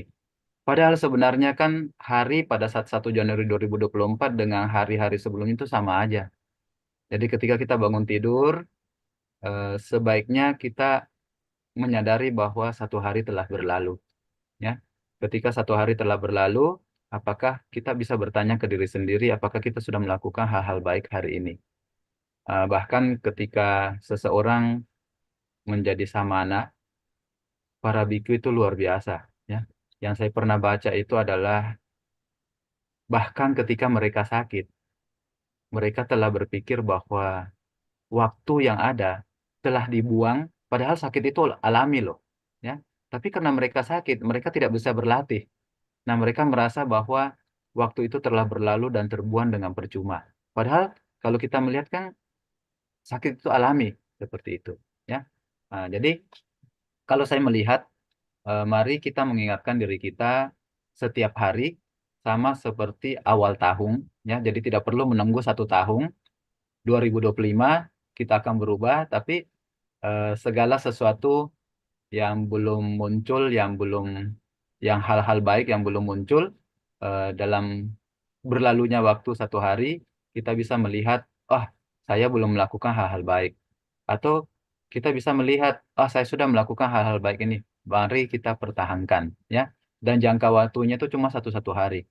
Kemudian kita juga bisa melihat hal-hal buruk ini sudah saya lakukan. Bagaimana kalau besok saya kurangi atau hal-hal buruk ini belum saya lakukan? Bagaimana kalau besok saya tidak memunculkan lagi hal-hal buruk itu? Ya, jadi dengan mempraktekkan hal-hal tersebut, sebenarnya kita sudah mempraktekkan Jalan Mulia Brosur 8 dalam bentuk sama Wayama, usaha yang benar, Mim plus plus, dalam rentang 1 hari, dan tiap hari itu kita renungkan bahwa waktu kita sudah berlalu 1 hari, 1 hari, 1 hari, seperti itu. Ya, memang kadang-kadang kita lengah dan kita butuh kalyanamita untuk mengingatkan. Sama seperti kalau teman kita yang lengah, kita bisa mengingatkan, ya, seperti itu. Saling mendukung. Ya, demikian Pak Singgih. Ya, oke. Baik, terima kasih. Romo Bumi, berikut ada pertanyaan yang masuk dari YouTube ya, Romo ya. Oh Izinkan ya, saya silakan. membacanya, Romo. Pertanyaan dari saudari Darvina. Izin Oh, bertanya, Romo. Bagaimana cara memaksimalkan buah karma baik yang kita perbuat saat berbuat karma baik, Romo? Faktor-faktor apa saja yang mempengaruhi, Romo? Mohon pencerahannya. Ya, silakan, Romo. iya. Pertanyaannya bagus ya. Jadi pada saat kita melakukan perbuatan baik, memang objek dari yang menerima perbuatan baik kita itu juga menentukan apakah eh, perbuatan baik kita itu maksimal atau tidak, ya. Tetapi sering sekali kita tidak mengetahui bahwa objek dari perbuatan baik kita itu maksimal atau memang lahan menanam jasa yang subur atau tidak, seperti itu. Kita tidak tahu. Nah, saya ambil contoh dalam berdana. Dalam berdana di dalam eh, saya lupa nama sutanya. Dakkhina Vibhanga Sutta, ya, Dakkhina Vibhanga Sutta, di sana dikatakan, digambarkan bahwa pada saat kita memberi itu, objek yang menerima objek pemberian kita itu bisa baik dan bisa buruk. Tapi sekali lagi kita tidak tahu si penerima itu adalah bermoral atau tidak, ya. Nah, tetapi di dalam diri kita sendiri kita tahu kita itu bermoral atau tidak. Jadi dalam Dakkhina Vibhanga Sutta itu ada 2 moralitas pemberi dan ada 2 moralitas penerima. Nah, masing-masing baik dan buruk. Tentunya idealnya adalah pada saat kita yang bermoral memberikan kepada penerima yang bermoral juga. Di sini dikatakan ini adalah hasil yang terbaik, ya. Nah, dalam banyak contoh cerita kan, seperti yang ditanyakan Bu Darvina, gimana maksimalnya? Kita sering sekali mendengar bahwa ketika orang-orang berdana kepada seorang arahat atau pacika Buddha yang barusan keluar dari Niroda Samapati, ya, sama seperti yang dilakukan oleh Samanera Sukha di masa lampaunya ketika menjadi Bata Batika, hanya berdana 1 mangkok nasi, ya, dan dia ngotot ini harus ngambil semua. Nah, itu dia hoki, bisa ketemu yang moralitasnya luar biasa, mencapai kesucian arahat, ya. Tapi kalau kita kan kita tidak tahu, sehingga apa yang kita bisa pertahankan adalah kita berusaha menjadi pemberi yang bermoral. Sehingga kalaupun penerimanya itu bermoral ataupun tidak, maka pemberian kita itu telah dimurnikan oleh moralitas kita sendiri. Seperti itu, ya. Jadi memang ya beruntung sih kalau Bata Batika itu bisa ketemu Pacika Buddha, ya. Tapi kalau zaman sekarang kita kan tidak mungkin lagi kita ketemu Pacika Buddha, ya. Sama Sang Buddha juga nggak ada, arahat juga sudah mulai kurang, ya. Jadi lakukanlah yang perbuatan baik. Pertama, kita harus bermoral. Sehingga ketika perbuatan baik kita lakukan, maka semua perbuatan baik kita dimurnikan oleh moralitas kita sendiri. Nah, kemudian yang kedua adalah ketika melakukan perbuatan baik, kita harus memperhatikan eh, saat-saat, jadi berhubungan dengan waktu lagi. Saat-saat pada saat melakukan perbuatan baik, jadi sesaat sebelum, pada saat melakukan perbuatan baik, dan setelah melakukan perbuatan baik. Jadi ada 3, ya. Jadi ada puba, munca, kemudian apara. Dan yang terakhir sebenarnya adalah apara-para cetana. Kehendak kita harus mempertahankan tetap baik. Karena kadang-kadang kita melakukan perbuatan baik, di awalnya kita berjuang, kita semangat sekali, ya. Tapi pada saat melakukan perbuatan baik, kita juga merespon dari objek yang menerima. Pernah Bapak Ibu memberi pengemis uang 5.000, kemudian uangnya dibuang. Apa ini 5.000? Ya, ternyata yang terima ini orang gila. Kalau kita merespon itu, puba cetana kita awalnya itu kan baik, tapi pada saat menyerahkan, kemudian setelahnya itu buruk. Nah, itu hasilnya juga buruk untuk kita, ya. Atau Bapak Ibu kita pernah berdana kepada wihara, kemudian pengurus wiharanya korupsi misalnya, ya. Nah, yang terjadi adalah kita kemudian ikut kecewa. Sebenarnya kalau kita belajar dhamma, kita bisa merawat perbuatan baik kita itu sehingga menjadi optimal maksimal dengan senantiasa berpikir positif pada saat sebelum, selagi, setelah, dan setelahnya, ya. Jadi lama setelahnya kita tetap berprinsip bahwa saya sudah berdana yang terbaik dan semoga pengurus wihara bisa memanfaatkan sebaik mungkin. Kalaupun sekarang ada informasi bahwa mereka korupsi, maka dananya saya akan alihkan ke tempat lain. Tetapi yang sudah saya lakukan, saya yakin itu adalah yang terbaik yang sudah saya lakukan, dan itu pasti bermanfaat seperti itu. Ya, jadi ada niat sebelum berbuat baik, selagi, setelah, dan lama setelahnya. Semoga kita bisa mempertahankan dengan perbuatan baik yang tanpa penyesalan, apapun objek yang kemudian kita terima, seperti itu.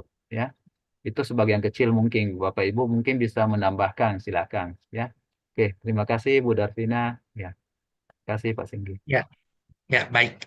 Terima kasih Romo Bumi. Berikutnya ada pertanyaan masuk dari Zoom. Ya, Romo, pertanyaan dari Saudara Harjoyo. Oh, Malam Romo Bumi, mohon tanya, apa yang dimaksud dengan bersahabat dengan waktu?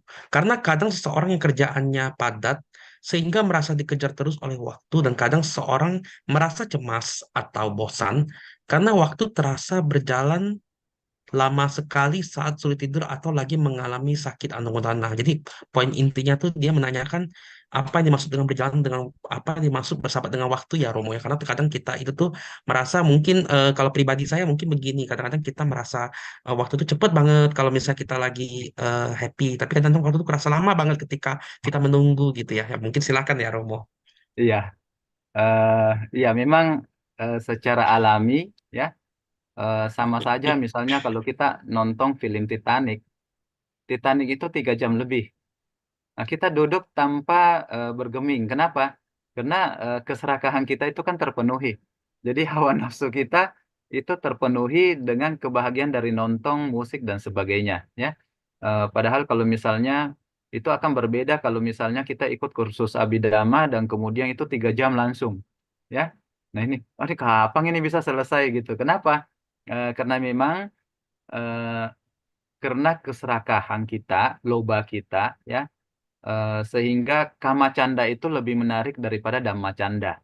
Sama-sama canda, ya, tetapi eh, karena yang satunya itu memenuhi apa namanya loba kita, keserakahan kita, sehingga kita itu bukan menyenangkan. Jadi kita kita biasanya menghabiskan waktu eh, tanpa menyadari bahwa waktu sudah berlalu demikian cepat, ya. Tetapi ada juga orang-orang yang menghabiskan waktu dengan dhamma canda, bermeditasi, dan waktunya itu berlalu juga tanpa terasa, ternyata sudah meditasi 2 jam, meditasi 3 jam, ya. Jadi memang berlalunya waktu itu ketika kita bersahabat dengan waktu, maka sebenarnya kita menyadari setiap waktu yang telah terlewatkan itu dengan sati. Ya, jadi dengan menyadari apa yang telah kita lakukan. Pada saat kita lagi nonton, kita tahu bahwa oh sekarang loba saya ini lagi terpuaskan ini. Ya, jadi minimal kita mengakui bahwa kita itu lagi serakah seperti itu. Kita tahu, kita kita sadar eh, dan kita tetap waspada seperti itu, ya. Karena Sang Buddha pernah mengatakan ketika kita tidak sadar sebenarnya kita sudah mati seperti itu, ya. Jadi orang yang tidak sadar itu sebenarnya sudah mati. Jadi orang-orang yang menghabiskan waktu dengan berhura-hura, sebenarnya pada saat itu mereka tidak sadar, ya. Tetapi kita sebagai orang yang mengenal Dhamma jangan melihat bahwa orang-orang tersebut itu tidak punya harapan lagi, ya. Belum tentu. Banyak kisah di mana orang-orang demikian karena akhirnya terpicu melihat dari bahaya kehidupan, mereka akhirnya sadar dan mereka bisa jauh lebih baik dari kita. Seperti itu. Ya, jadi memang bersahabat dengan waktu di sini berarti kita menyadari setiap momen dari kehidupan kita bahwa ketika dia berlalu, semoga hal-hal positif telah kita lakukan. Ya, kenapa? Karena Sang Buddha mengatakan dalam satu jentikan jari itu miliaran karma kita sudah buat. Jadi begitu berbahayanya ketika kita melakukan perbuatan buruk dalam satu momen, dan begitu indahnya ketika kita juga melakukan perbuatan baik dalam satu momen juga seperti itu. Ya, miliaran karma sudah terbentuk. Demikian Pak Singgih. Koharjoyo, terima kasih pertanyaannya. Ya, Ya, baik. Terima kasih Romo Bumi. Ya, ini menarik ya Romo ya. Karena kan terkadang kan ketika kita menjentikan jari itu kan banyak timbunan karma tuh wipaka tuh yang muncul ya. Makanya pernah ilustrasinya seperti kita misalnya kayak menanam buah pepaya ya. Dari satu biji aja itu bisa menumbuhkan satu pohon. Satu betul, pohon tuh ketika berbuah lagi buahnya tuh banyak betul, sekali. Jadi kan betul. ada yang bilang kan ya sampai sampai kapan ya kayak gitu ya. Ya, betul. Romo ya gitu ya. Nah, begini pertanyaannya Romo.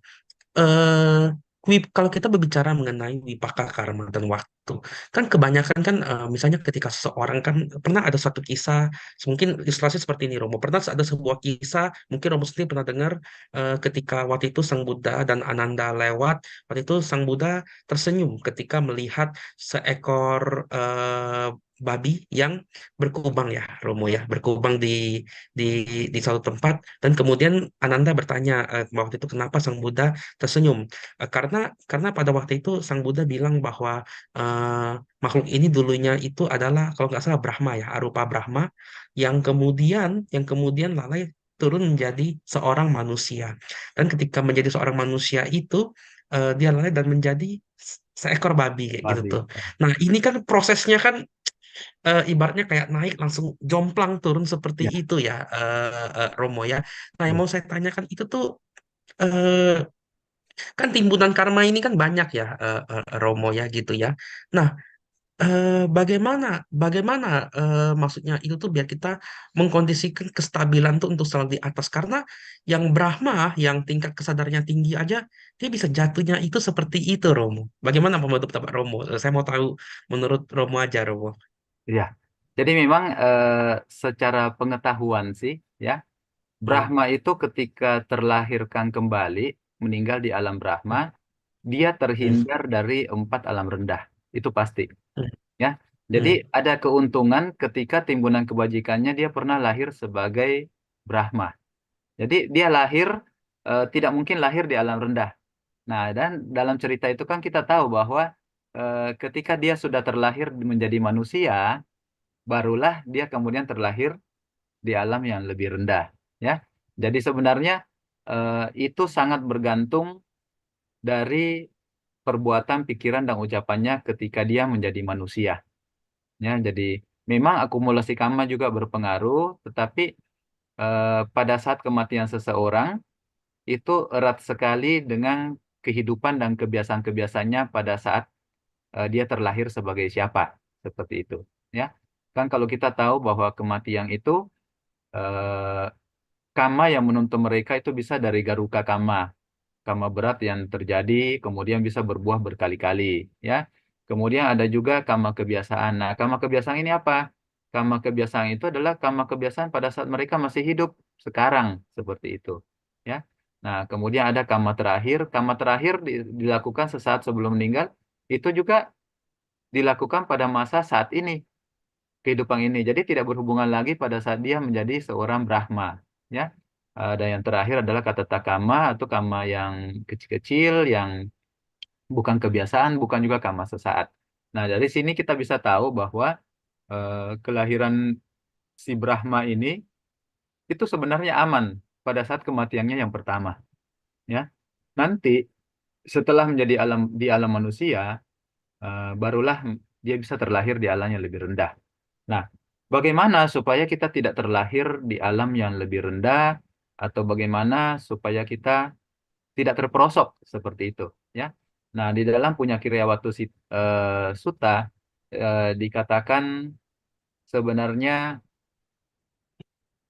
kunci kita supaya tidak jatuh di alam-alam rendah itu adalah kita senantiasa menjaga moralitas. Ya, jadi kalau sila kita bagus, ini adalah salah satu kunci atau password untuk terlahir minimal di alam manusia seperti itu, ya. Nah, bagaimana kita bisa berbahagia atau mengarungi kehidupan ini dengan bahagia, tentunya kita bisa melihat kalau kita senantiasa menjaga moralitas, yakinlah Bapak Ibu teman-teman, Sang Buddha katakan bahwa moralitas akan melindungi kita, ya. Ditambah berdana, ya mereka akan punya 10 kelebihan lagi, ya. Eh, Tidak harus berdana, cuma menjaga moralitas, nah itu sudah selamat.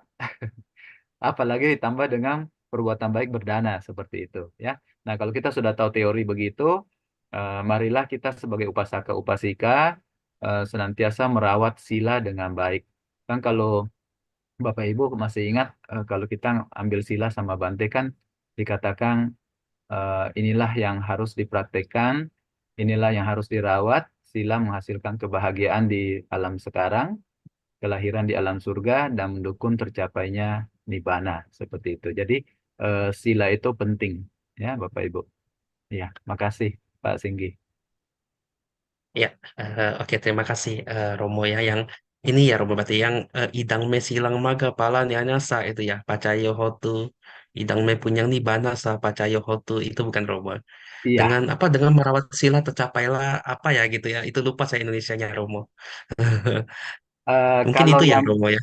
iya, kalau yang Bante biasa ucapkan itu kan imani pancasika padani, Oh silena ya, sugati yanti, silena boga sampada, silena nibuti sila yanti, sugating hati. tasma sila wisodaye. Artinya ya seperti itu, ya. Iya, Inilah iya. 5 sila yang harus dirawat. Dengan menjalankan sila akan terlahir di alam bahagia, kehidupan sekarang juga bahagia, dan sila ini akan mendukung pencapaian nibbana. Oleh karena itu, rawatlah sila dalam kehidupan sehari-hari. Dan memang di dalam sutta itu sangat mendukung, ya. Dalam Akangkheya Sutta juga itu dikatakan Akangkheya itu kan Akangkheya Sutta itu bagaimana kalau seorang biku menghendaki. Nah, di sana semua dasarnya itu sila. Sang Buddha mengatakan kalau seorang biku mau diterkenal, moralitasnya harus bagus. Mau mendapatkan perolehan Catupacaya lengkap, moralitasnya harus bagus.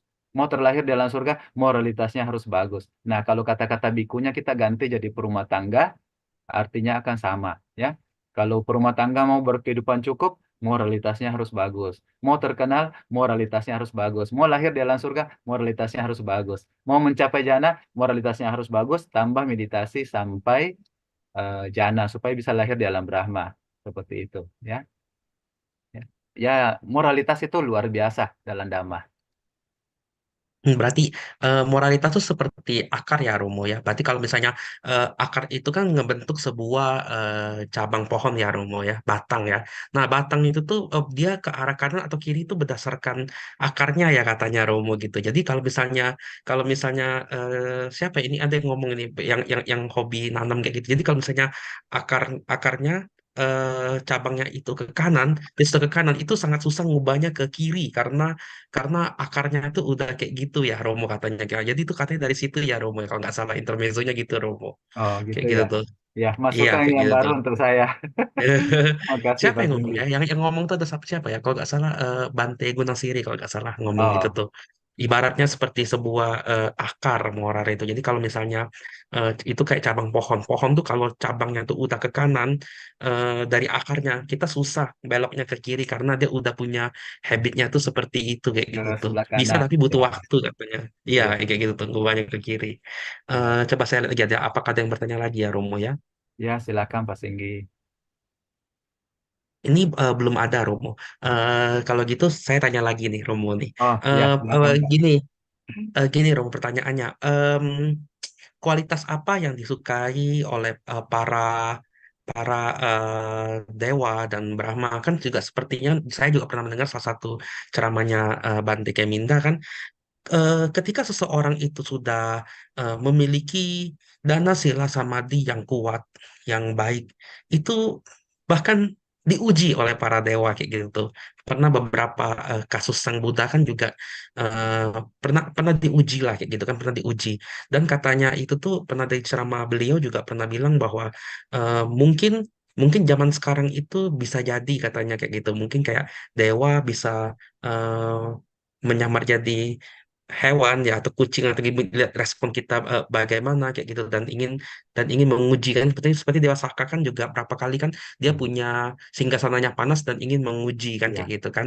Nah, nah itu maksudnya kualitas seperti apa yang orang itu bisa bisa diuji sampai seperti itu ya Romo ya ketika dia menjaga dan waktu itu kenapa Dewa bisa menguji seperti itu? Silakan Romo. iya. Biasanya kalau secara teori kan kita tahu kursi Dewa Saka itu panas karena memang ada ketulusan yang luar biasa dari orang-orang yang melakukan perbuatan baik. Jadi otomatis ketika kursinya panas, dia akan mencari tahu seperti itu, ya. Apa sih yang telah dilakukan oleh orang-orang sehingga eh, kursinya menjadi panas seperti itu, ya. Jadi memang kalau kita lihat biasanya kursi Dewa Saka itu panas sehingga dia terpancing untuk menguji sebenarnya kesungguhan dari orang-orang tersebut, ya. Karena hal-hal yang dilakukan oleh orang-orang itu adalah di luar batas-batas kemanusiaan, ya. Walaupun kita sebenarnya tidak tahu apakah suatu perbuatan baik yang ketika seseorang lakukan, nanti pertimbangannya kalau ada dewa menguji, baru kita mengatakan bahwa itu berarti betul-betul tulus. Belum tentu seperti itu, ya. Karena banyak sekali juga kisah-kisah di dunia yang memang kalau kita lihat itu luar biasa, ya. Sang Buddha kan pernah mengatakan pada saat orang-orang melakukan perbuatan, salah satu contoh ya, Pak Singgi, eh, orang-orang ketika melakukan perbuatan baik, kadang-kadang dia berdana itu lebih baik dari apa yang dia punya. Dan ini kan satu hal yang luar biasa. Kenapa? Mungkin Pak Senggi pernah baca atau lihat di Google, ada kakek Hong yang di Cina itu, dia adalah veteran perang. Nah, ketika dia masih hidup dan masih tua dapat uang pensiun, itu dia setiap hari cuma makan apa ya bunga apa bunga kubis seperti itu terus dimasak, direbus, itu aja dia makan dengan nasi secukupnya dan itu dia sudah merasa puas, tidak punya banyak keinginan. Api cata ya santuti itu puas. Nah, apa yang dia lakukan dengan uangnya, bukan dia tabung untuk dibawa atau bekal nanti kalau misalnya ada apa-apa bisa digunakan, tidak. Apa yang dia lakukan ini adalah sebenarnya dia memberikan uangnya yang kalau di total itu 1 miliar lebih itu kepada janda-janda dari teman-temannya yang telah meninggal waktu jadi tentara gitu. Ya, jadi dia menghidupi orang lain seperti itu dan dia merasa puas seperti itu. Nah, eh, ini adalah contoh-contoh sebenarnya orang-orang yang tulus ketika dia melakukan perbuatan baik, dia sudah tidak melihat untung ruginya. Sama seperti biasa kan kadang-kadang kita melihat kalau ada orang korban Mm-mm. kebakaran atau bencana, biasanya kan secara alami ketika kita posting, teman-teman punya ndak baju bekas? Nggak pernah dibilang, punya ndak baju yang masih baru yang mau disumbangkan untuk orang korban bencana. Yang biasanya ada baju bekas yang masih bagus. Seperti itu. Kenapa? Karena memang standarnya kita itu memberikan sesuatu barang yang memang kita sudah ndak pakai. Seperti itu, ya. Tapi kalau kakek Hong ini eh, dia mungkin seorang yang luar biasa karena saking tulusnya dia puas dengan apa yang ada. Dia bahkan memberi kepada orang lain yang lebih bagus. Sampai orang yang pernah didanakan itu pernah memasakkan dia makanan yang ketika didanakan kembali kepada dia, dia kemudian berpikir inilah makanan yang paling enak yang pernah dia makan seumur hidup. Kenapa? Karena memang sayurnya tiap hari cuma kubis yang dikukus seperti itu. Ya, jadi apakah dia nanti akhirnya nanti juga didatangi Dewa Saka? Itu kan kita tidak tahu. Ya, tapi memang eh, ketika seseorang tulus, maka bisa saja dia kemudian diuji ketulusannya. Ya, Bodhisatta Gotama saja itu berapa kali diuji ketika dia menjadi orang kaya, kemudian dia tinggalkan kehidupannya, dia danakan semua hartanya dan dia menjadi petapa. Dia pergi bertapa di tempat yang memang penduduknya kurang dan makanannya susah. Ya, padahal orang kan kalau menjadi pertapa kan bergantung sekali kepada penduduk. Jadi kalau penduduk nggak ada di situ bisa mati kelaparan. Tapi Bodhisatta pada saat itu memang sengaja mencari itu. Sehingga pada saat itu juga memang diceritakan kursi Dewa Saka panas dan kemudian Dewa Saka turun. Nah, ketika turun, mau dikasih hadiah. Mau minta apa nih hadiah? Ya, Bodhisatta cuma bilang begini, semoga dalam kehidupan-kehidupan saya akan datang, saya tidak ketemu dengan orang yang tidak bijaksana. Ya, sama seperti di Dhammapada tadi yang dibacakan itu luar biasa. Kalau kita tidak menemukan teman seperjalanan yang bijaksana, hendaknya kita berjalan seorang diri. Nah, Bodhisatta juga dulu seperti itu. Ditanya sama Dewa Saka, kenapa kamu tidak mau ketemu dengan orang yang tidak bijaksana, teman yang tidak baik? Dia bilang, karena teman yang tidak bijaksana bisa mempengaruhi kita untuk juga menjadi tidak bijaksana, seperti itu. Ya, jadi memang untuk orang-orang yang tulus melakukan kebajikan, Dewa Saka sering diceritakan datang untuk menguji. Sebenarnya bukan eh, menguji dalam tanda kutip seperti ujian yang di tetangga gitu ya, tetapi untuk melihat bahwa kesungguhan dari orang-orang yang melakukan perbuatan baik ini poinnya di mana seperti itu ya. Banyak cerita memang. Pernah ketika Bodhisatta juga menjadi seorang apa namanya petani yang anaknya kena patuk ular, itu juga Dewa Saka turun. Kenapa? Karena ketika si anak dikremasi, tidak satu pun yang menangis. Mamanya tidak menangis, mantunya tidak menangis, Bodhisatta juga tidak menangis. Terus ditanya, kalian ini bakar daging ya? Dia bilang, enggak. Kalian tidak sayang dah sama anak-anak kalian ini? Dan tidak. Bukan tidak sayang. Kami menangis pun dia nggak hidup. Kecuali kami menangis, meraung-raung dia bisa hidup. Dan banyak apa penjelasan-penjelasan yang sangat luar biasa seperti itu. Sehingga Dewa Saka menyadari bahwa mereka sudah memahami tentang kematian.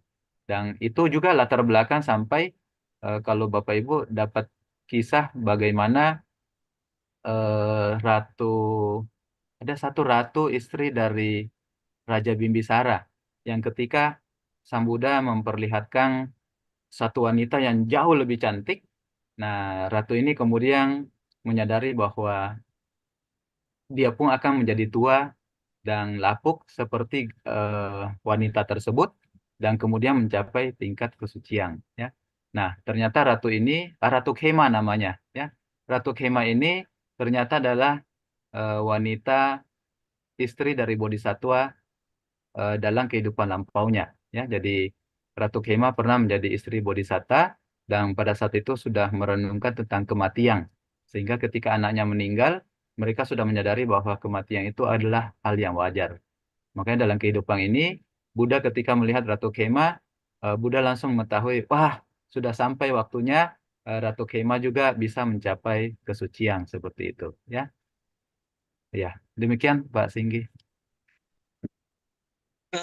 Oke, terima kasih Romo Bumi. Kemudian Ya, mungkin ada pertanyaan terakhir ya, Romo ya. Pertanyaan dari Harry. Romo, Namo Buddhaya Romo, apakah sila harus didukung dengan dana, samadhi, dan panya? Apakah sila bisa menjadi sila bata paramasa? Ini sila bata paramasa saya lupa Romo, mungkin boleh jelasin lagi ya, Romo. Oke, ya. silakan Romo. Kalau tidak salah, sila Bata Paramasa itu adalah belenggu pertama yang harus dihancurkan oleh seorang yang ingin mencapai tingkat kesucian Sotapanna. Ya, jadi Sotapanna secara teori dikatakan menghancurkan 3 belenggu.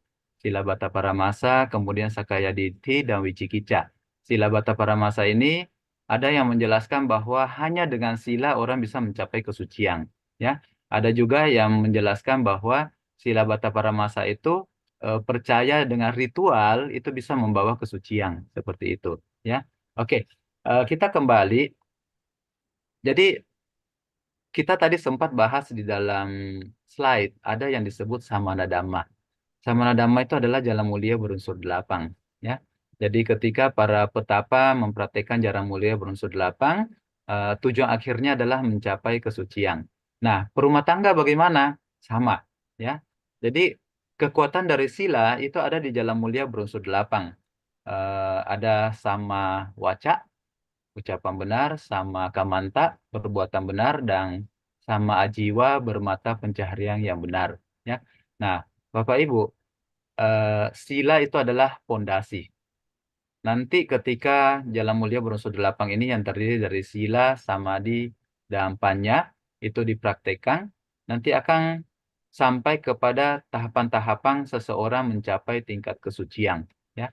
Nah, pada saat itu yang pertama tahapannya adalah sila wisudi. Jadi seorang sotapanna itu syaratnya adalah sila wisudi, ya. Jadi sila wisudi, kemudian ada cita wisudi dan seterusnya kahawitarana wisudi dan seterusnya sampai akhirnya mencapai nyana-nyana yang lebih tinggi, ya. Singkatnya seperti itu. Nah, sila itu harus sempurna dulu, gitu. Karena sila adalah dasar, ya. Sang Buddha sangat memuji sila dan sebagai perumah tangga kita juga bisa mempraktikkan sila dengan baik, ya. Walaupun kita nanti disibukkan oleh kegiatan sehari-hari, tetapi sebagai perumah tangga yang berhubungan dengan ekonomi, otomatis sila itu sangat rawan untuk dilanggar ataupun sangat bagus untuk bisa dirawat. Ya, jadi dua pilihan. Walaupun memang merawat sila itu butuh pengorbanan, ya.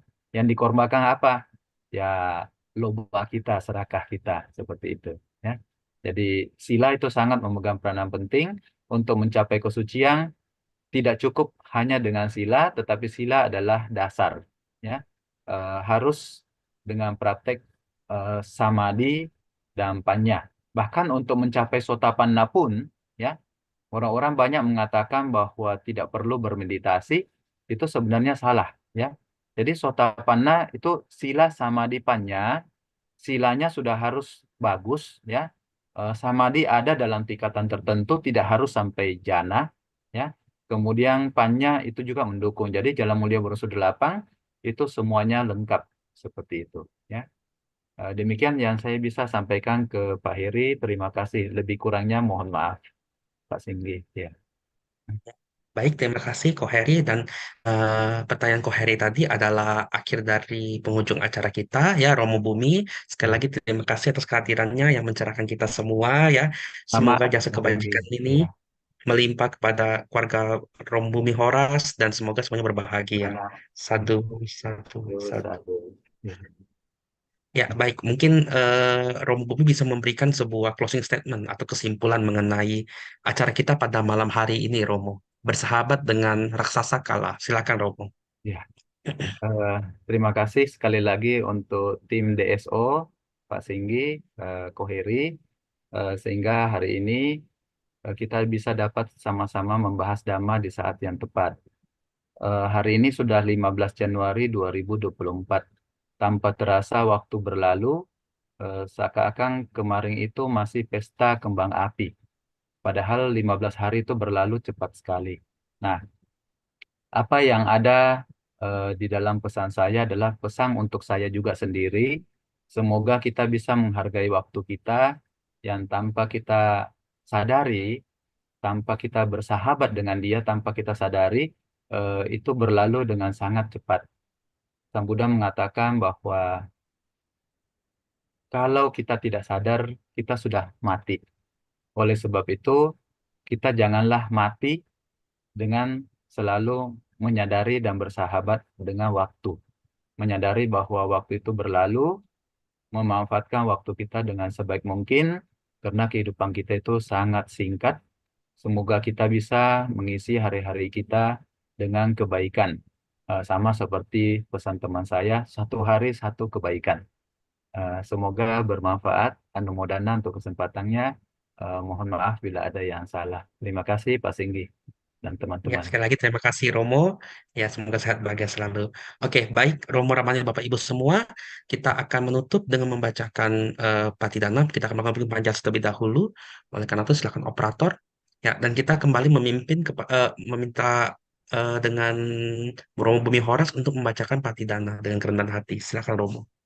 Terima kasih. Bapak Ibu, mari kita melimpahkan jasa. Semoga jasa-jasa ini diketahui oleh mendiang para leluhur dan semoga mereka mengetahui, mereka turut berbahagia mendapatkan keuntungan beraneka warna.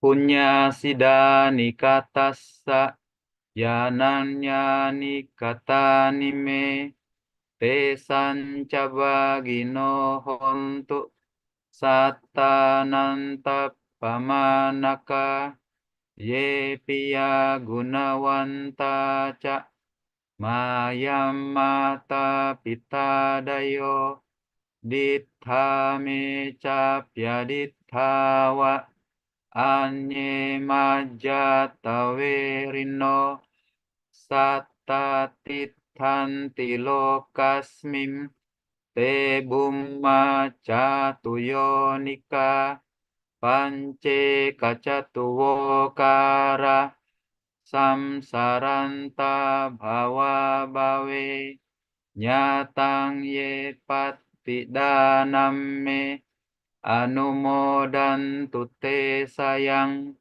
ye cimang napajananti dewa te sang nivedayung maya dinyana punyanang anumodana hetuna sabbe satta sadahontu awera sukhajiwino khema padanca pontu te sasa sijatang subah.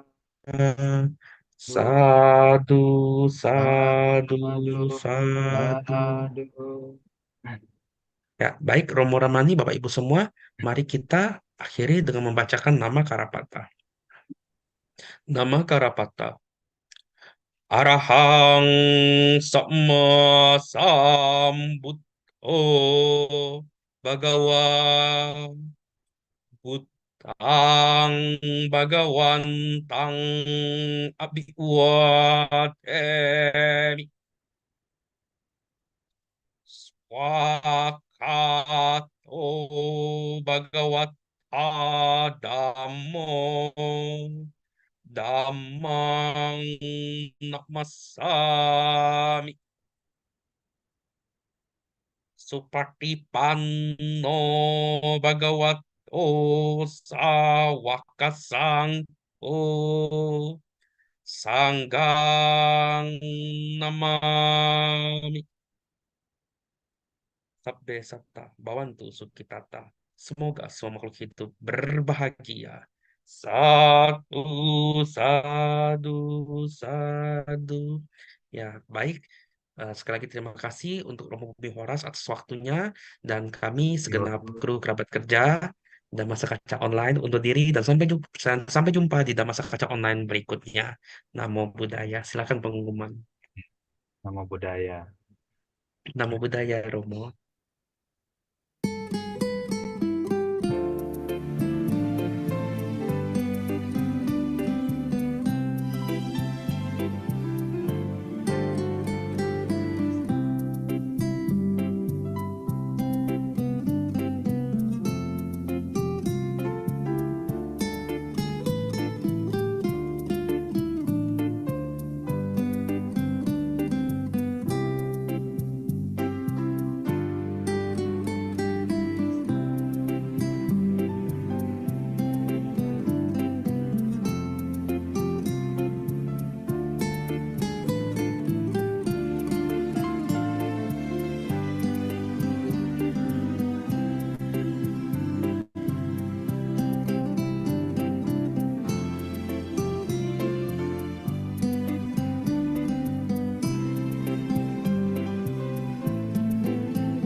Ya, terima kasih Romo, Bumi. Ya, semoga sehat bahagia selalu Romo. Ya, Ya, Sukihoto, Mas Yinggi. satu Romo.